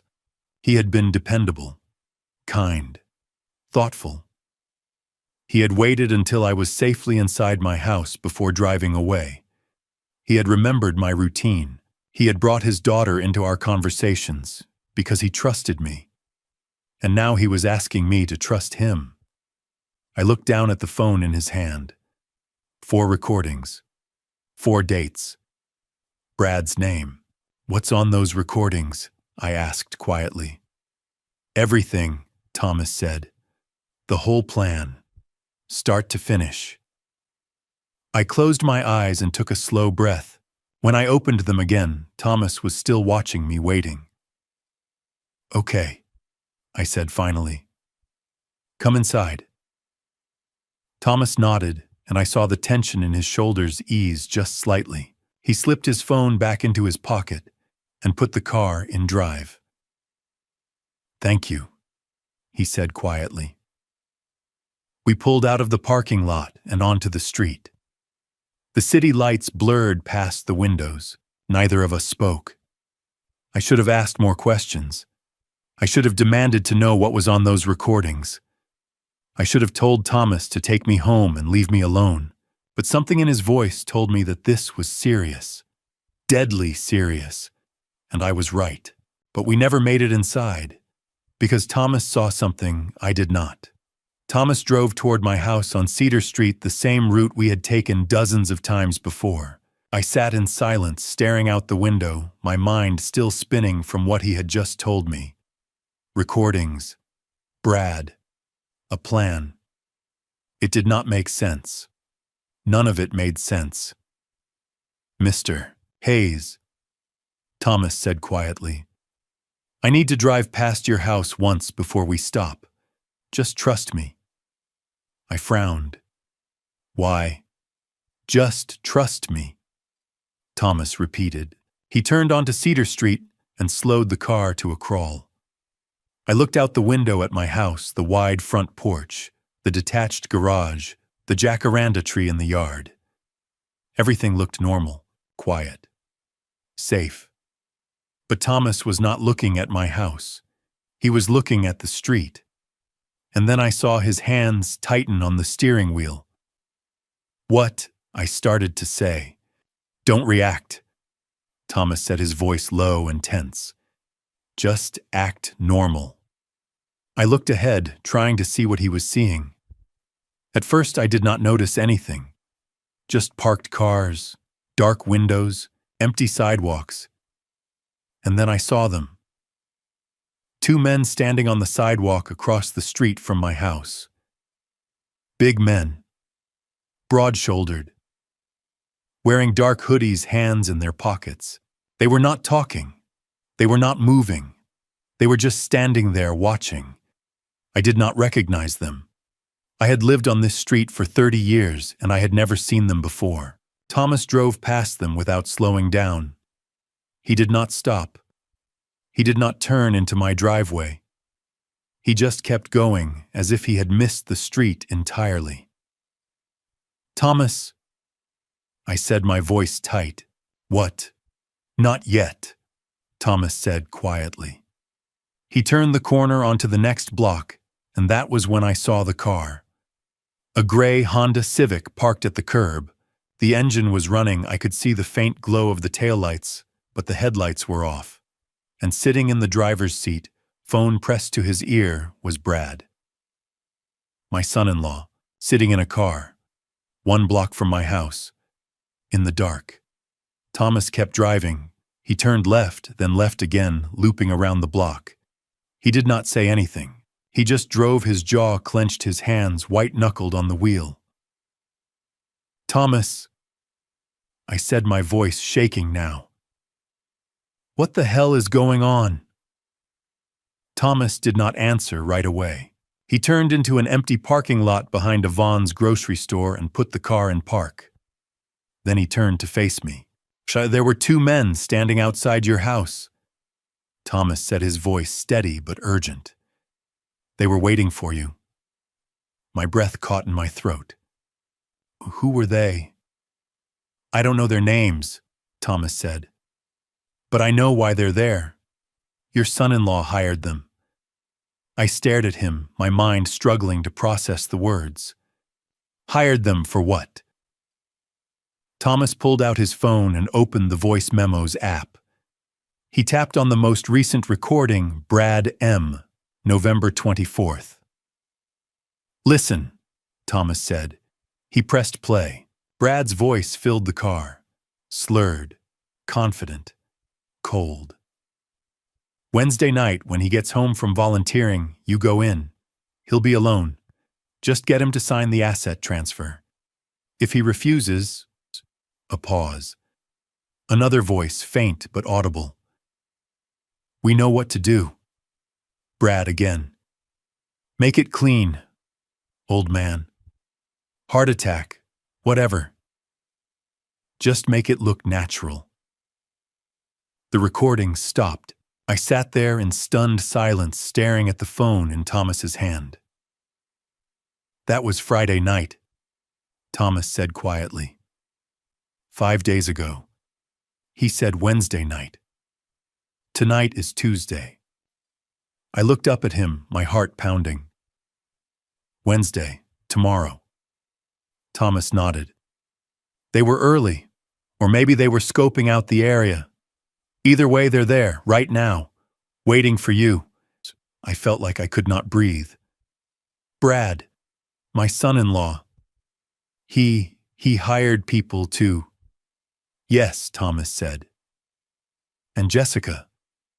Thomas hesitated. I don't know. In one of the recordings, Brad says she doesn't know about this part, but she knows about the rest of it. The doctor, the diagnosis, the power of attorney. I leaned back in my seat, my hands shaking. I don't understand. Why would they? Money, Thomas said simply. Your house, your retirement accounts. Brad mentioned a debt, $400,000. They need your money, and they're willing to do whatever it takes to get it. I closed my eyes, trying to make sense of it all. Jessica, my daughter, the girl I had raised, the girl I had loved, and Brad, sitting in a car 1 block from my house, waiting. We have to go to the police, I said finally. Yes, Thomas said. Right now. He put the car in drive and pulled out of the parking lot. I watched the streets blur past the windows, my mind still spinning. Mr. Hayes, Thomas said quietly. If I had not been driving Brad these past few weeks, if I had not heard him talking, if I had not been paying attention. He did not finish the sentence. He did not need to. I felt the car accelerate, felt Thomas's hands gripping the wheel. And for the first time since Margaret died, I felt something in my own home that I had never felt before. Fear. Thomas pulled into an empty parking lot behind the closed Vons. The lot was dark, lit only by a single flickering streetlight. He turned off the engine and sat there for a moment, his hands still gripping the wheel. Then he turned to face me. Mr. Hayes, he said quietly. I need you to listen to me. I need you to listen to everything I'm about to tell you, and I need you not to interrupt until I'm finished. Can you do that? I knotted my throat too tight to speak. Thomas took a slow breath. For the past 3 weeks, I've been driving your son-in-law, Brad Morrison. He's a regular passenger, and when he's drunk, he talks. A lot. I stared at him, my mind struggling to catch up. He's been talking about an old man in Pasadena, Thomas continued. A house worth over $2 million, a daughter named Jessica, and a plan to take everything. Thomas pulled out his phone and opened the voice memos app. I recorded him. I know it's questionable ethically. I know I could lose my job over it. But I couldn't let this happen. He held up the phone so I could see the screen. 4 recordings. 4 dates. I'm going to play these for you, Thomas said, and I need you to hear them all the way through. He tapped the first recording. Brad M., November 9th. Brad's voice filled the car. Slurred. Arrogant. Goddamn old man sitting on all that money doing nothing with it. The house in Pasadena alone is worth over $2 million, plus the retirement accounts. We're talking $3 million easy. A pause. The sound of a car door closing. Just get the paperwork signed. Once he's declared incompetent, we move him into a facility. Then we sell the house and liquidate the accounts. Simple. My face went pale. I felt like I could not breathe. Thomas stopped the recording. That was 3 weeks ago, the first time I drove him. He tapped the second recording. Brad M., November 14th. Brad's voice again. Clearer this time. More deliberate. The doctor agreed. Dr. Lawson, $10,000. He'll sign the paperwork. Says the old man has early onset cognitive decline. I felt like I had been punched in the stomach. No, I whispered. That's not, Thomas held up his hand. Let me finish. Brad's voice continued. After that, we get power of attorney. Move him into a facility. Sell the house. Easy. Another voice, faint. What about Jessica Brad again? She's on board. She's the one who set up the doctor's appointment. Between the two of us, we're $400,000 in debt. They're coming to collect. I pressed my hands against my face.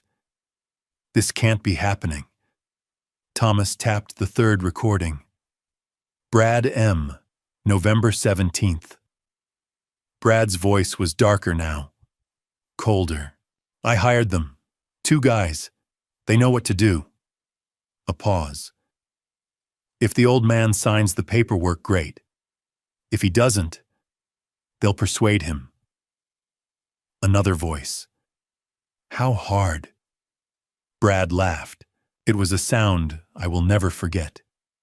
Whatever it takes, just don't leave marks. Make it look like he fell or something.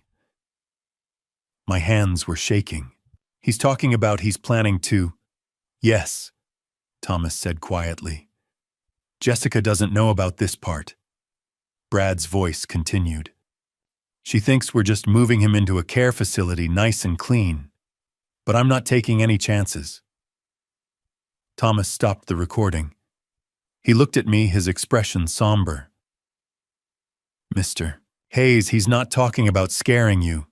He's talking about making sure something happens to you. I could not speak. I could not move. I just sat there staring at the phone in Thomas's hand. Thomas tapped the fourth recording. Brad M., November 24th. Brad's voice. Sober this time. Precise. Let me confirm the timeline. The doctor sees him on Monday. Dr. Lawson signs the paperwork. Cognitive decline. We'll have power of attorney by Wednesday. A pause.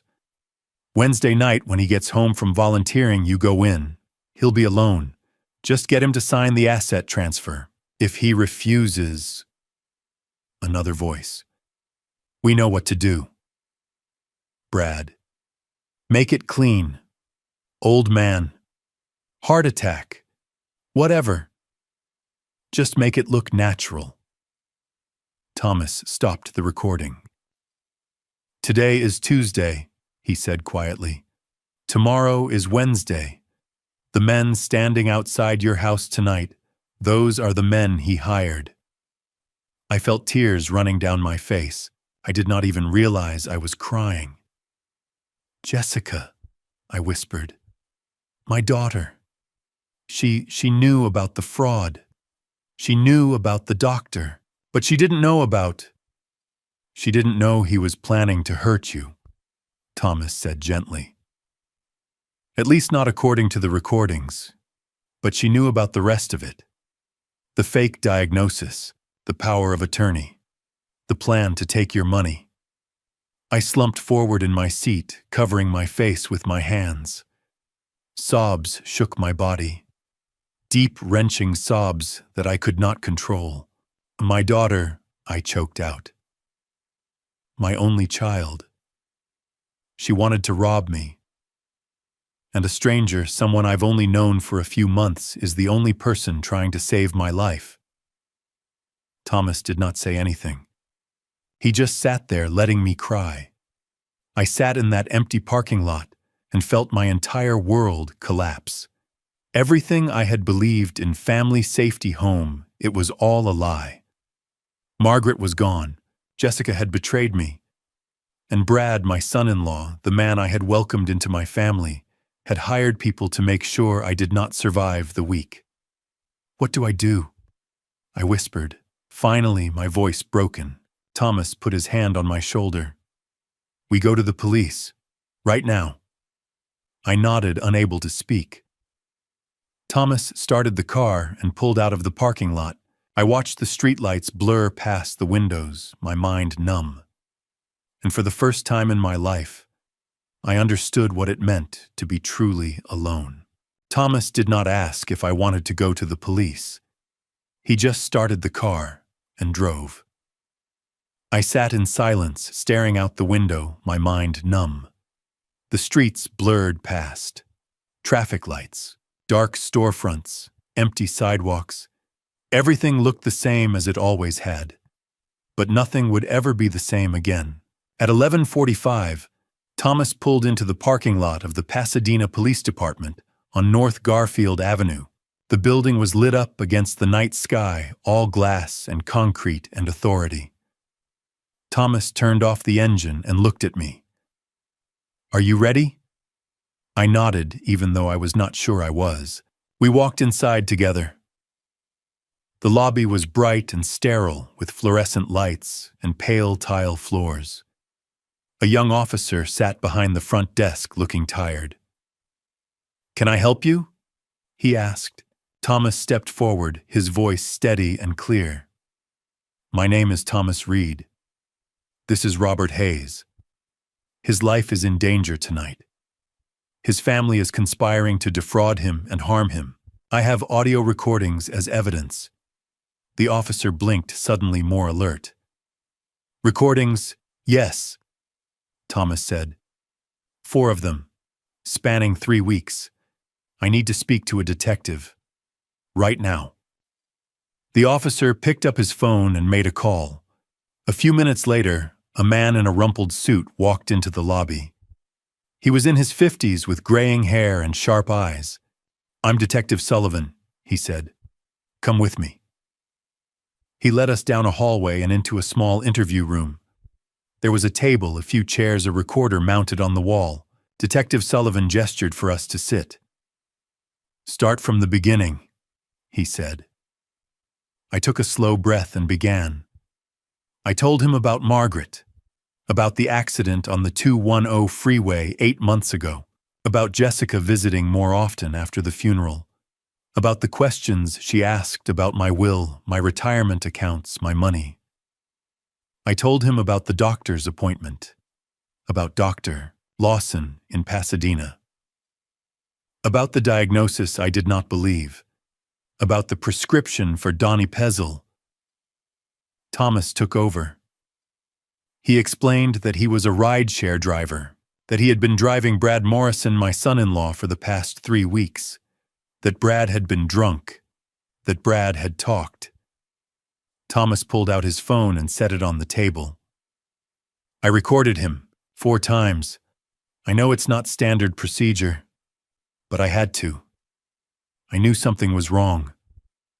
Detective Sullivan leaned forward. Did the passenger consent to being recorded? Uber's terms of service allow drivers to record rides for safety purposes, Thomas said. Passengers consent by using the service. It's all documented.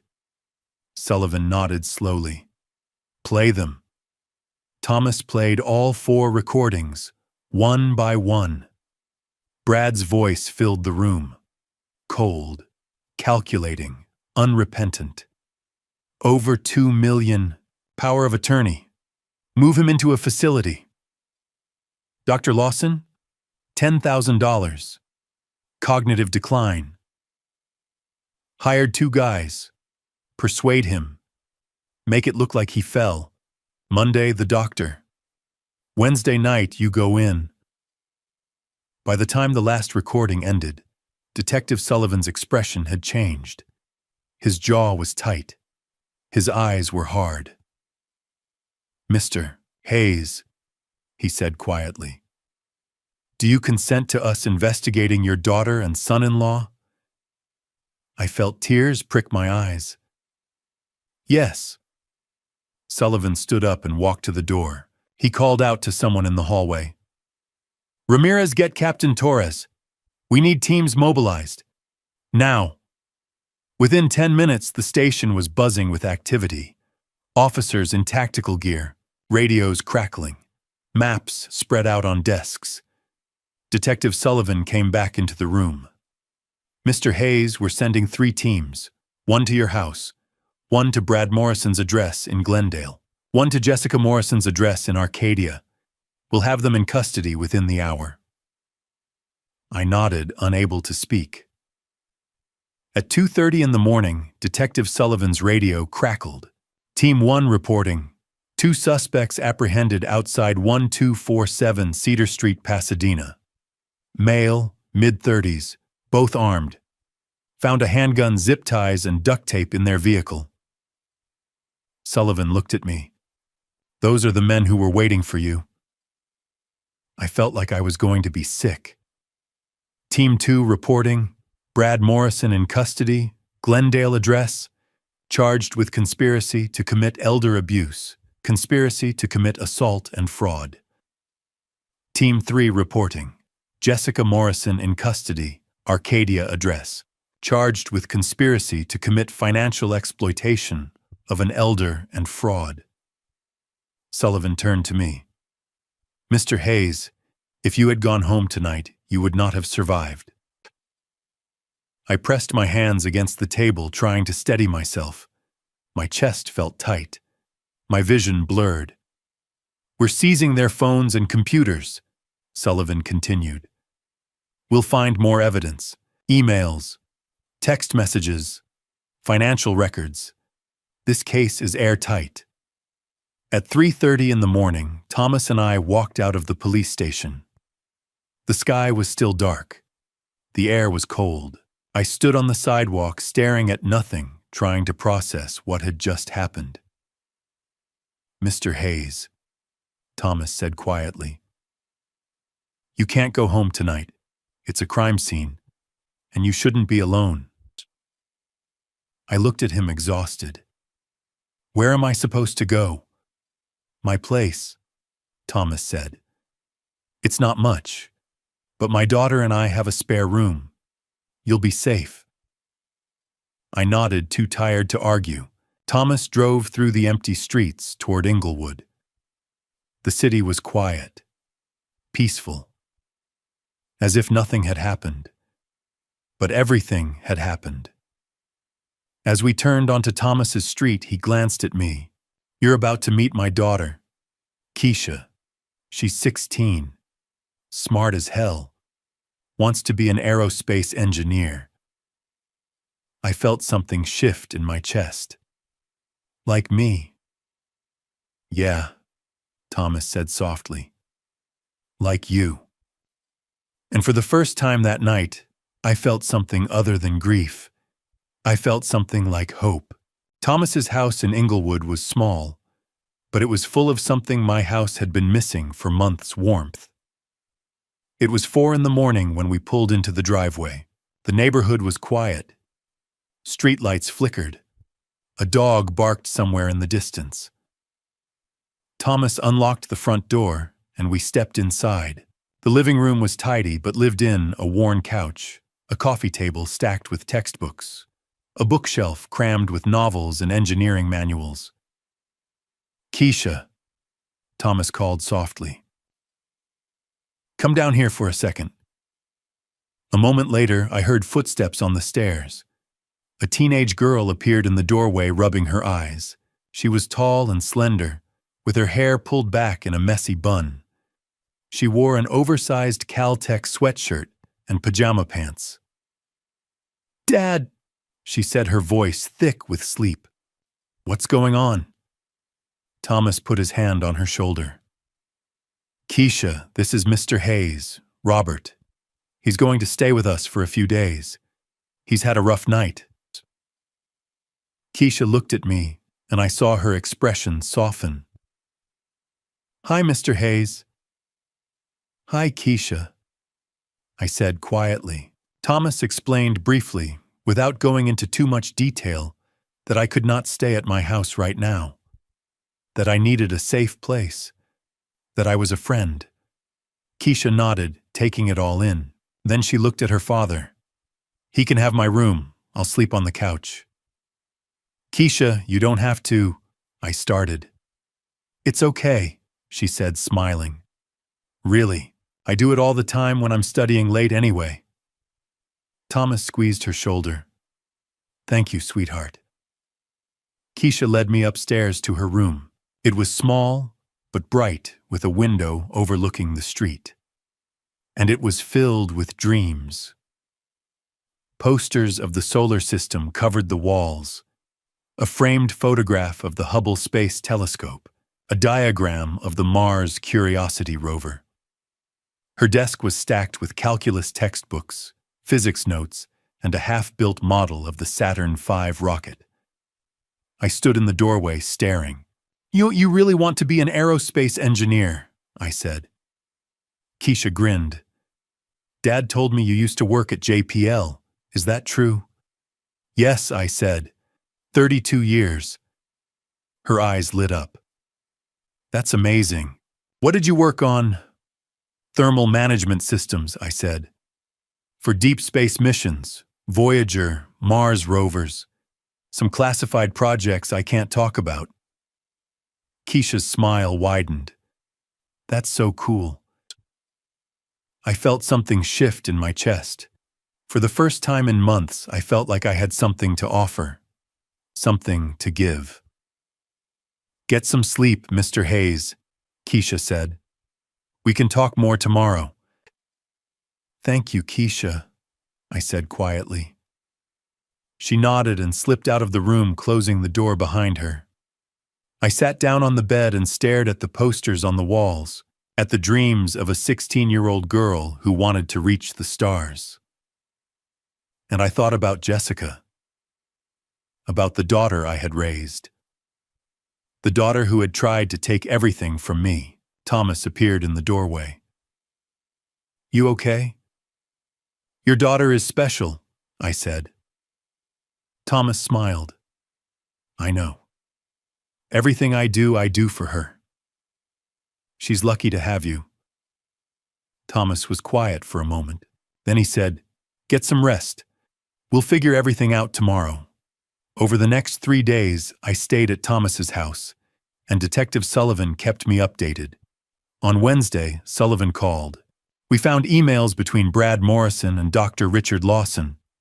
Bank records show a $10,000 payment from Brad to Lawson labeled as a consulting fee. Lawson's in deep. I closed my eyes. So it was all fake. The diagnosis, the prescription, all of it. "Yes," Sullivan said.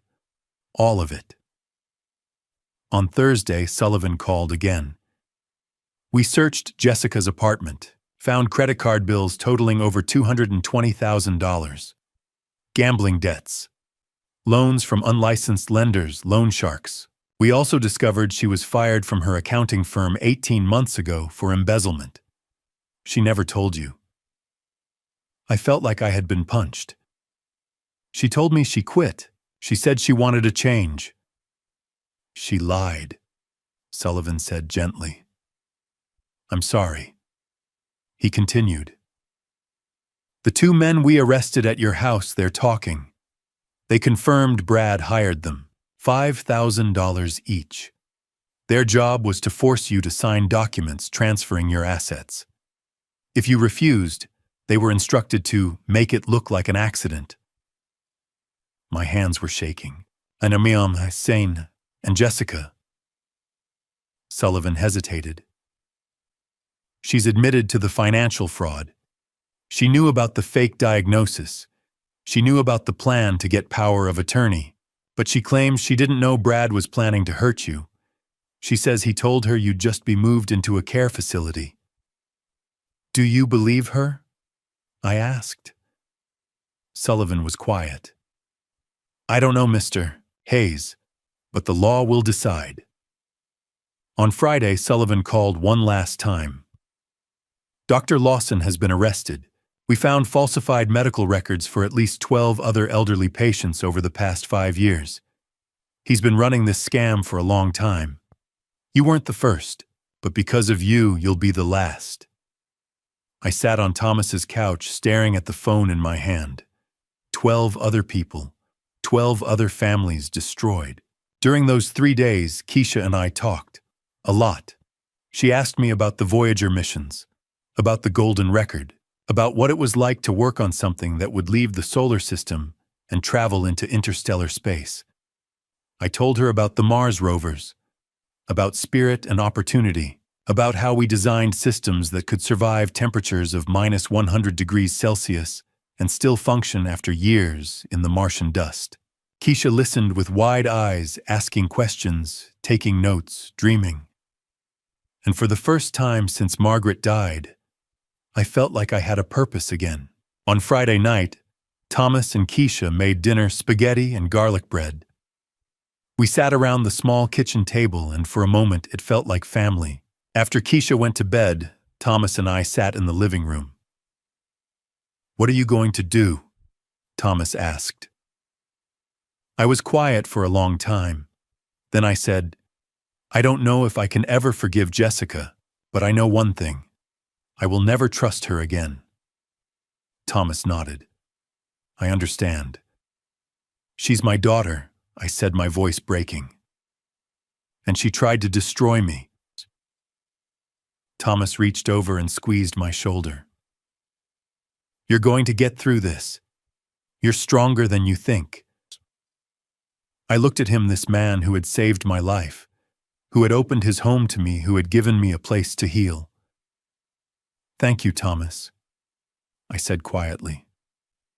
For everything. He nodded. You're family now. And sitting there in that small house in Inglewood, I realized he was right. 6 months later, I sat in a Pasadena courtroom and watched my daughter pay the price for what she had done. The trial lasted 3 weeks. Brad Morrison was charged with conspiracy to commit murder, conspiracy to commit elder abuse and fraud. Jessica was charged with financial exploitation of an elder and conspiracy to commit fraud, but not with attempted murder. Dr. Richard Lawson was charged with medical fraud conspiracy and falsifying medical records. The 2 men Brad had hired were charged with conspiracy to commit assault and attempted extortion. The courtroom was packed. Reporters, observers, people who had read about the case in the news and wanted to see how it would end. I sat in the front row, my hands folded in my lap, trying to keep my breathing steady. Thomas sat beside me. He had taken time off work to be there. Keisha sat on his other side, her hand resting on his arm. The first week of the trial was all evidence. The prosecution presented the 4 audio recordings Thomas had made. Brad's voice filled the courtroom, cold and calculating. Over 2 million. Power of attorney. Move him into a facility. Dr. Lawson. $10,000. Cognitive decline. Hired 2 guys. Make it look like he fell. Wednesday night you go in. The jury listened in silence. Some of them looked shocked. Others looked disgusted. The prosecution also presented emails between Brad and Dr. Lawson. Bank records showing the $10,000 payment. Financial records showing Jessica's $220,000 debt. And medical files showing that Dr. Lawson had falsified diagnoses for at least 12 other elderly patients, over the past 5 years.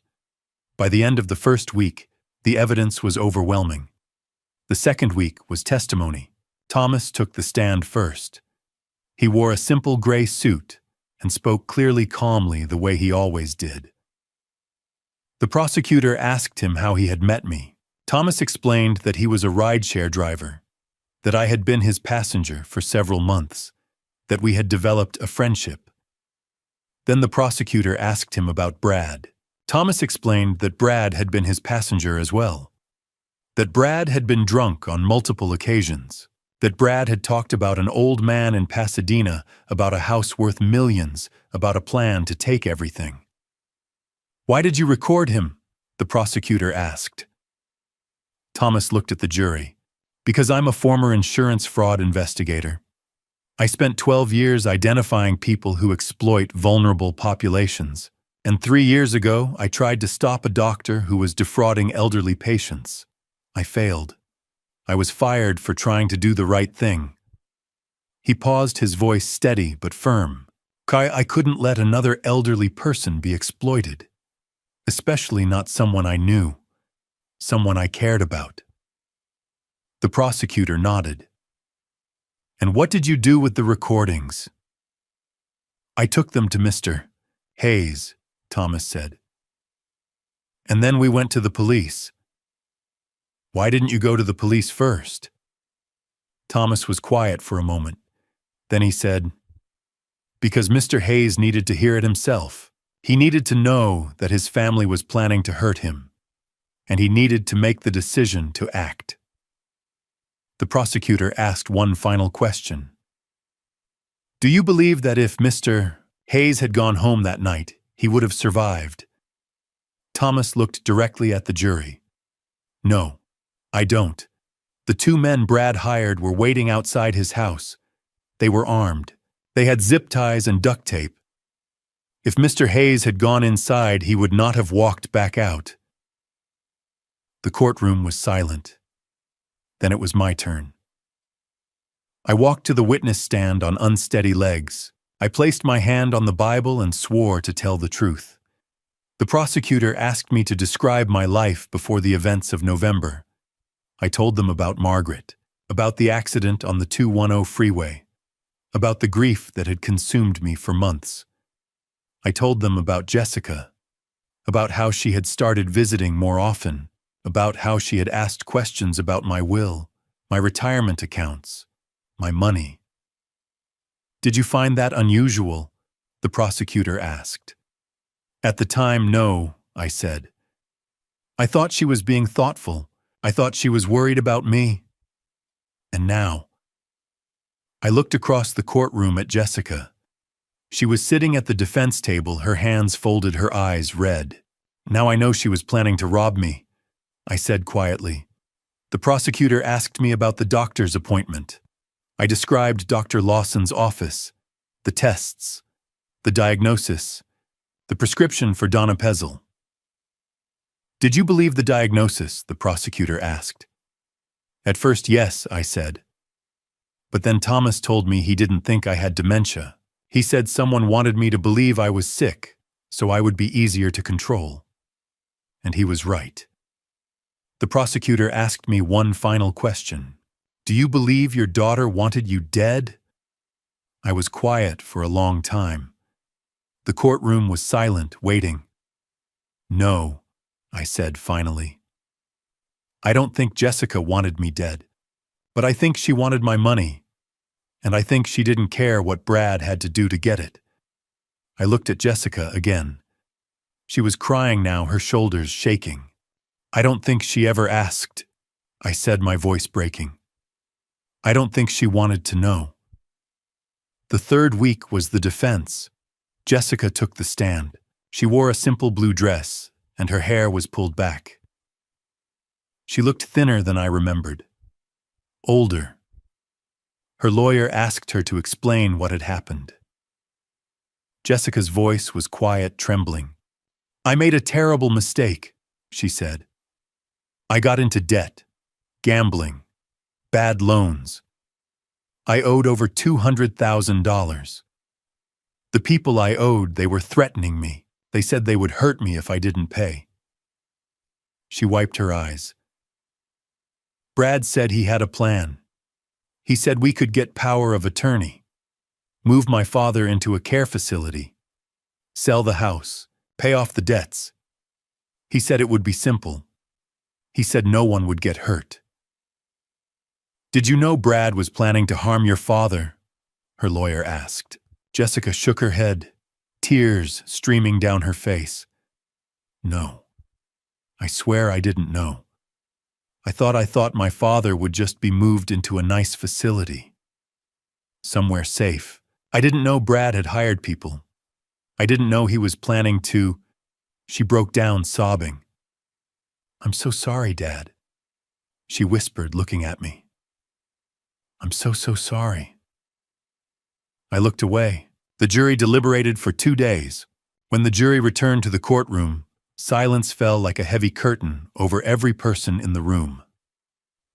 I sat in the front row, Thomas beside me, his hand steady on my shoulder.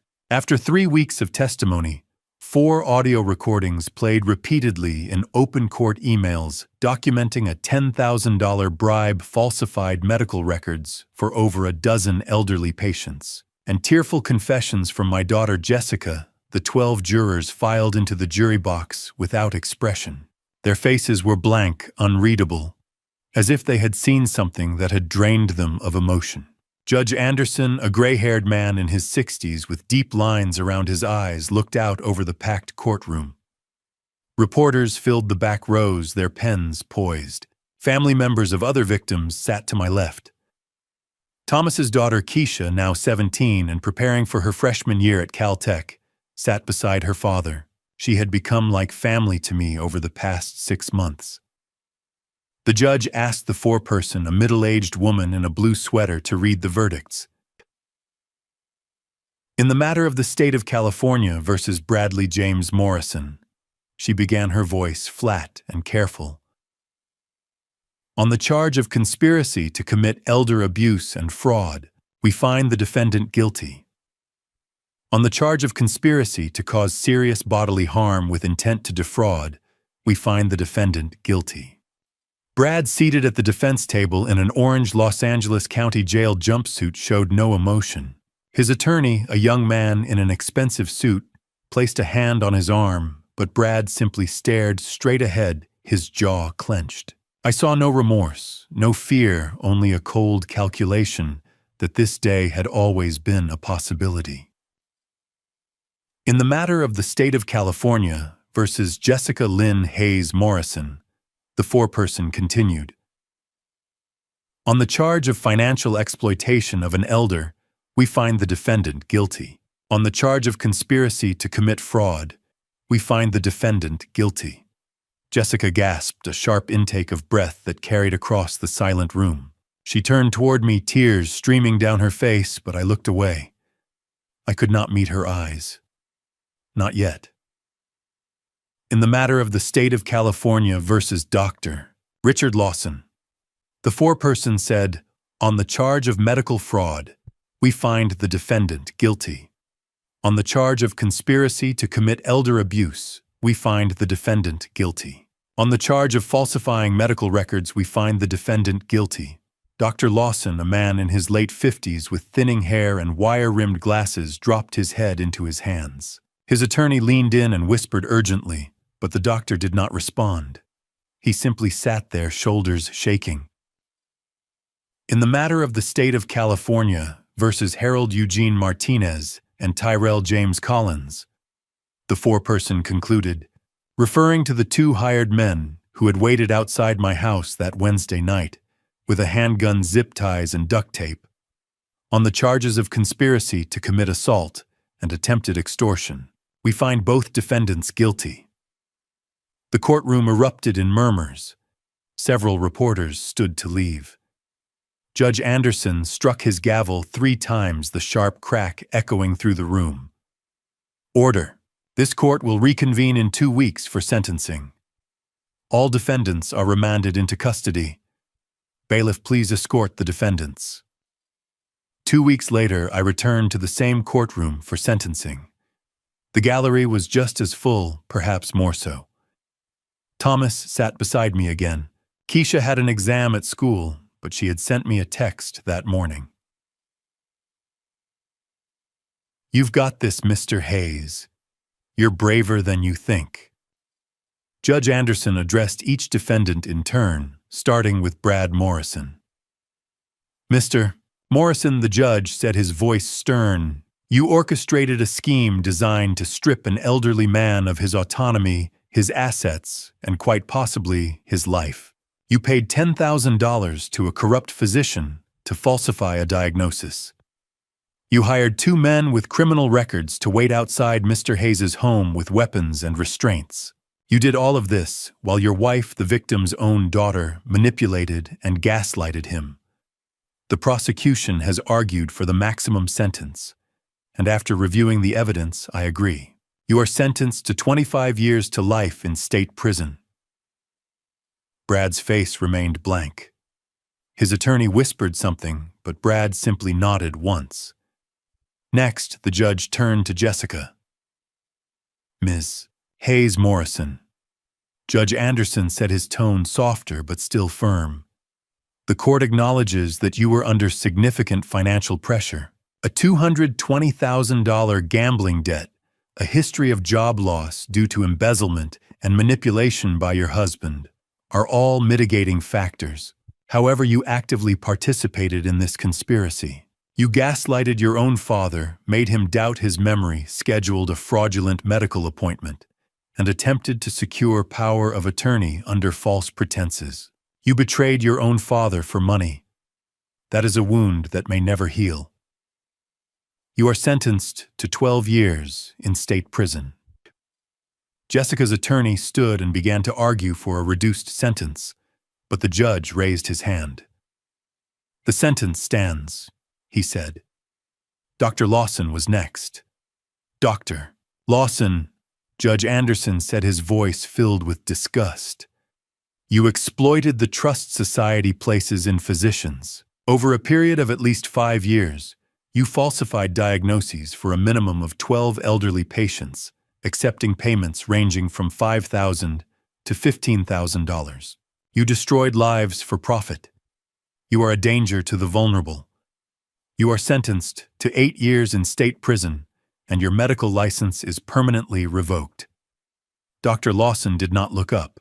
Finally, the judge addressed Harold Martinez and Tyrell Collins. "Mr. Martinez and Mr. Collins," he said, "you were hired to commit violence against an elderly man for $5,000 each. You both have prior felony records. You waited outside his home with weapons and restraints. The only reason you did not succeed was that Mr. Hayes never entered his home that night. You are each sentenced to 15 years in state prison." Before the hearing concluded, Judge Anderson looked at me. "Mr. Hayes," he said, "the court recognizes your courage in coming forward. You have the opportunity to make a victim impact statement if you wish." I stood my legs, trembling. I turned to face Jessica, who sat at the defense table in a gray jumpsuit, her hands cuffed in front of her. "Jessica," I began, my voice breaking, "you were my only daughter. I held you the day you were born at Huntington Memorial Hospital. I taught you to ride a bike on Cedar Street. I sat in the audience at your high school graduation. I walked you down the aisle on your wedding day.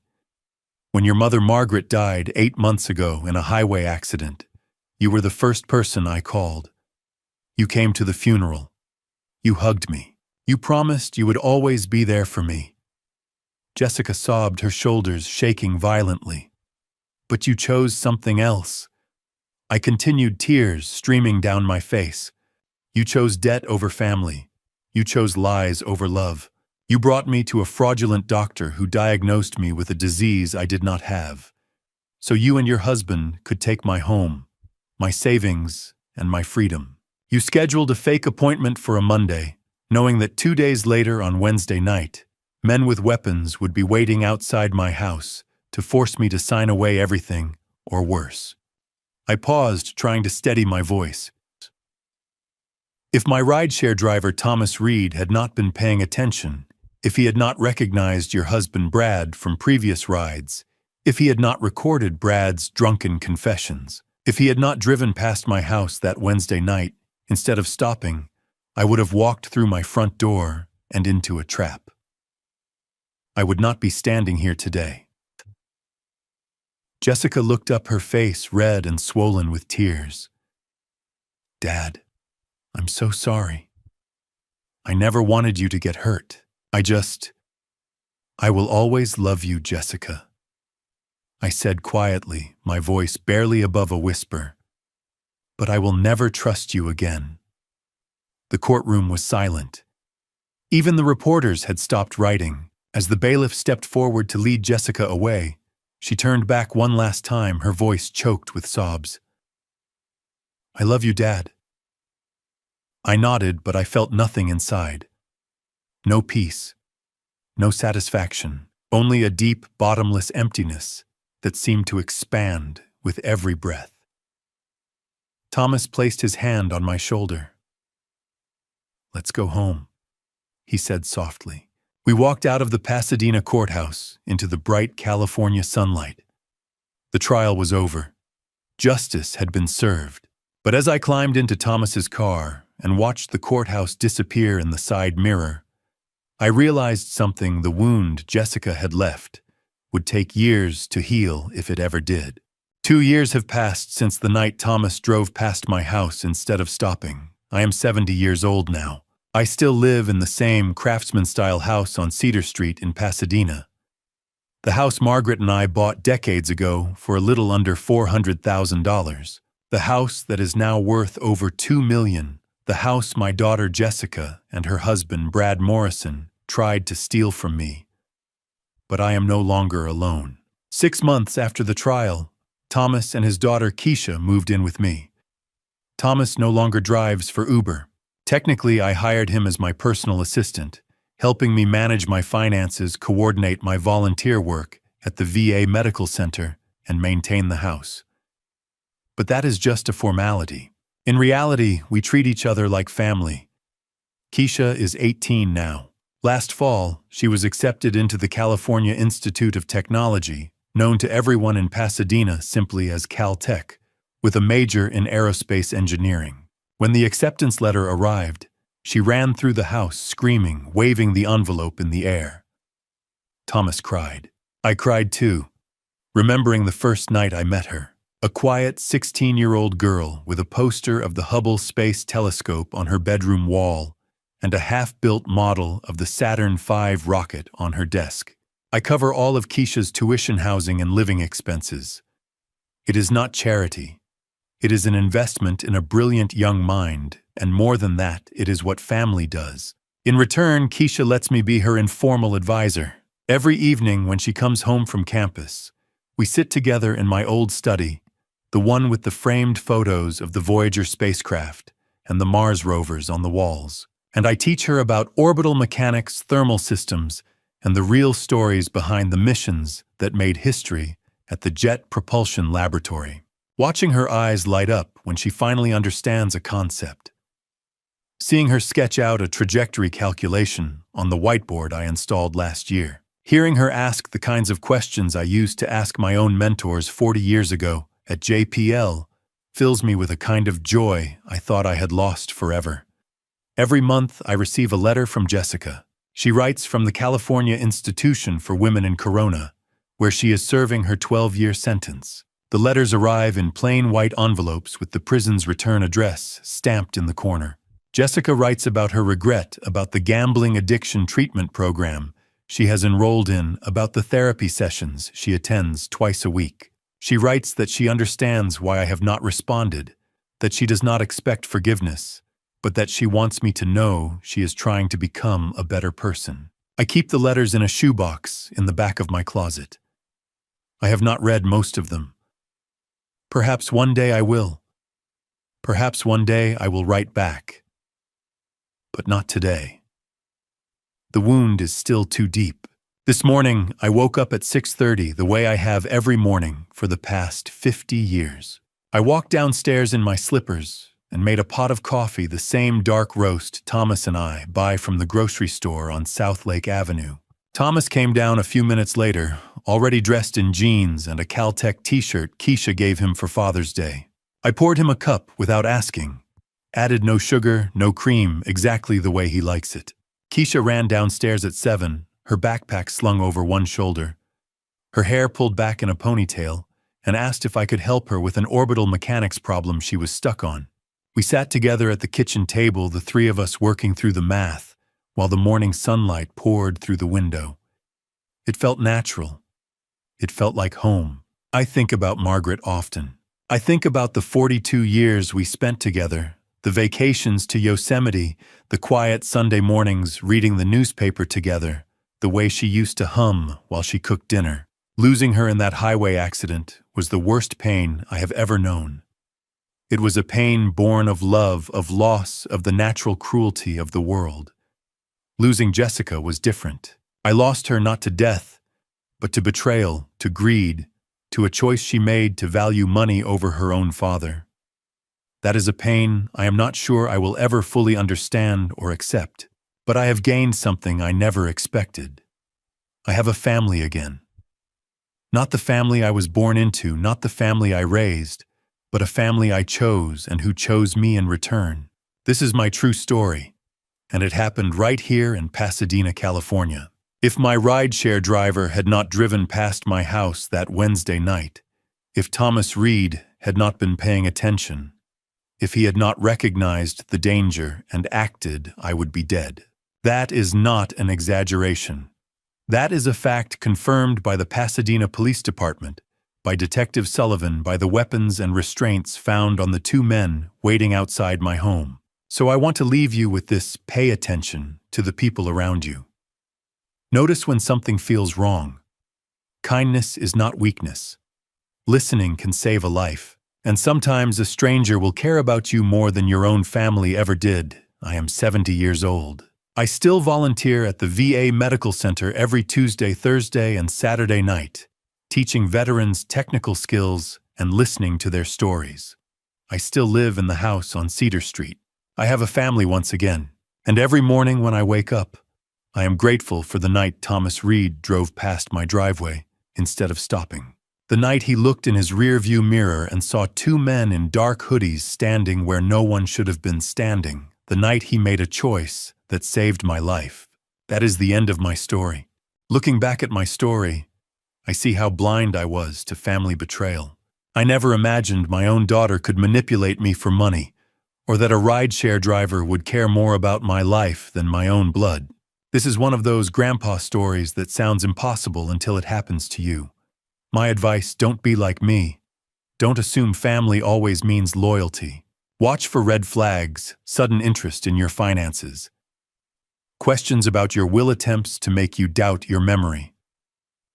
Family betrayal starts with small lies and grows into something deadly. Trust your instincts. If something feels wrong, it probably is. The lesson I learned: family is not just blood. It's about who shows up when you need them. Thomas Reed was a stranger who risked everything to protect me. That is true family. Keisha, who calls me Grandpa Hayes, reminds me daily that love is a choice, not an obligation. These grandpa stories are not just about survival. They're about recognizing goodness in unexpected places. I believe God put Thomas in my path that night. It was grace, not coincidence. When I share these grandpa stories at the VA Center, I tell veterans pay attention to who truly cares, because sometimes salvation comes from the most unexpected stranger. Here is my view: don't wait until it's too late to ask for help. Don't ignore people who notice something is wrong. Never underestimate the courage of a stranger who chooses to care.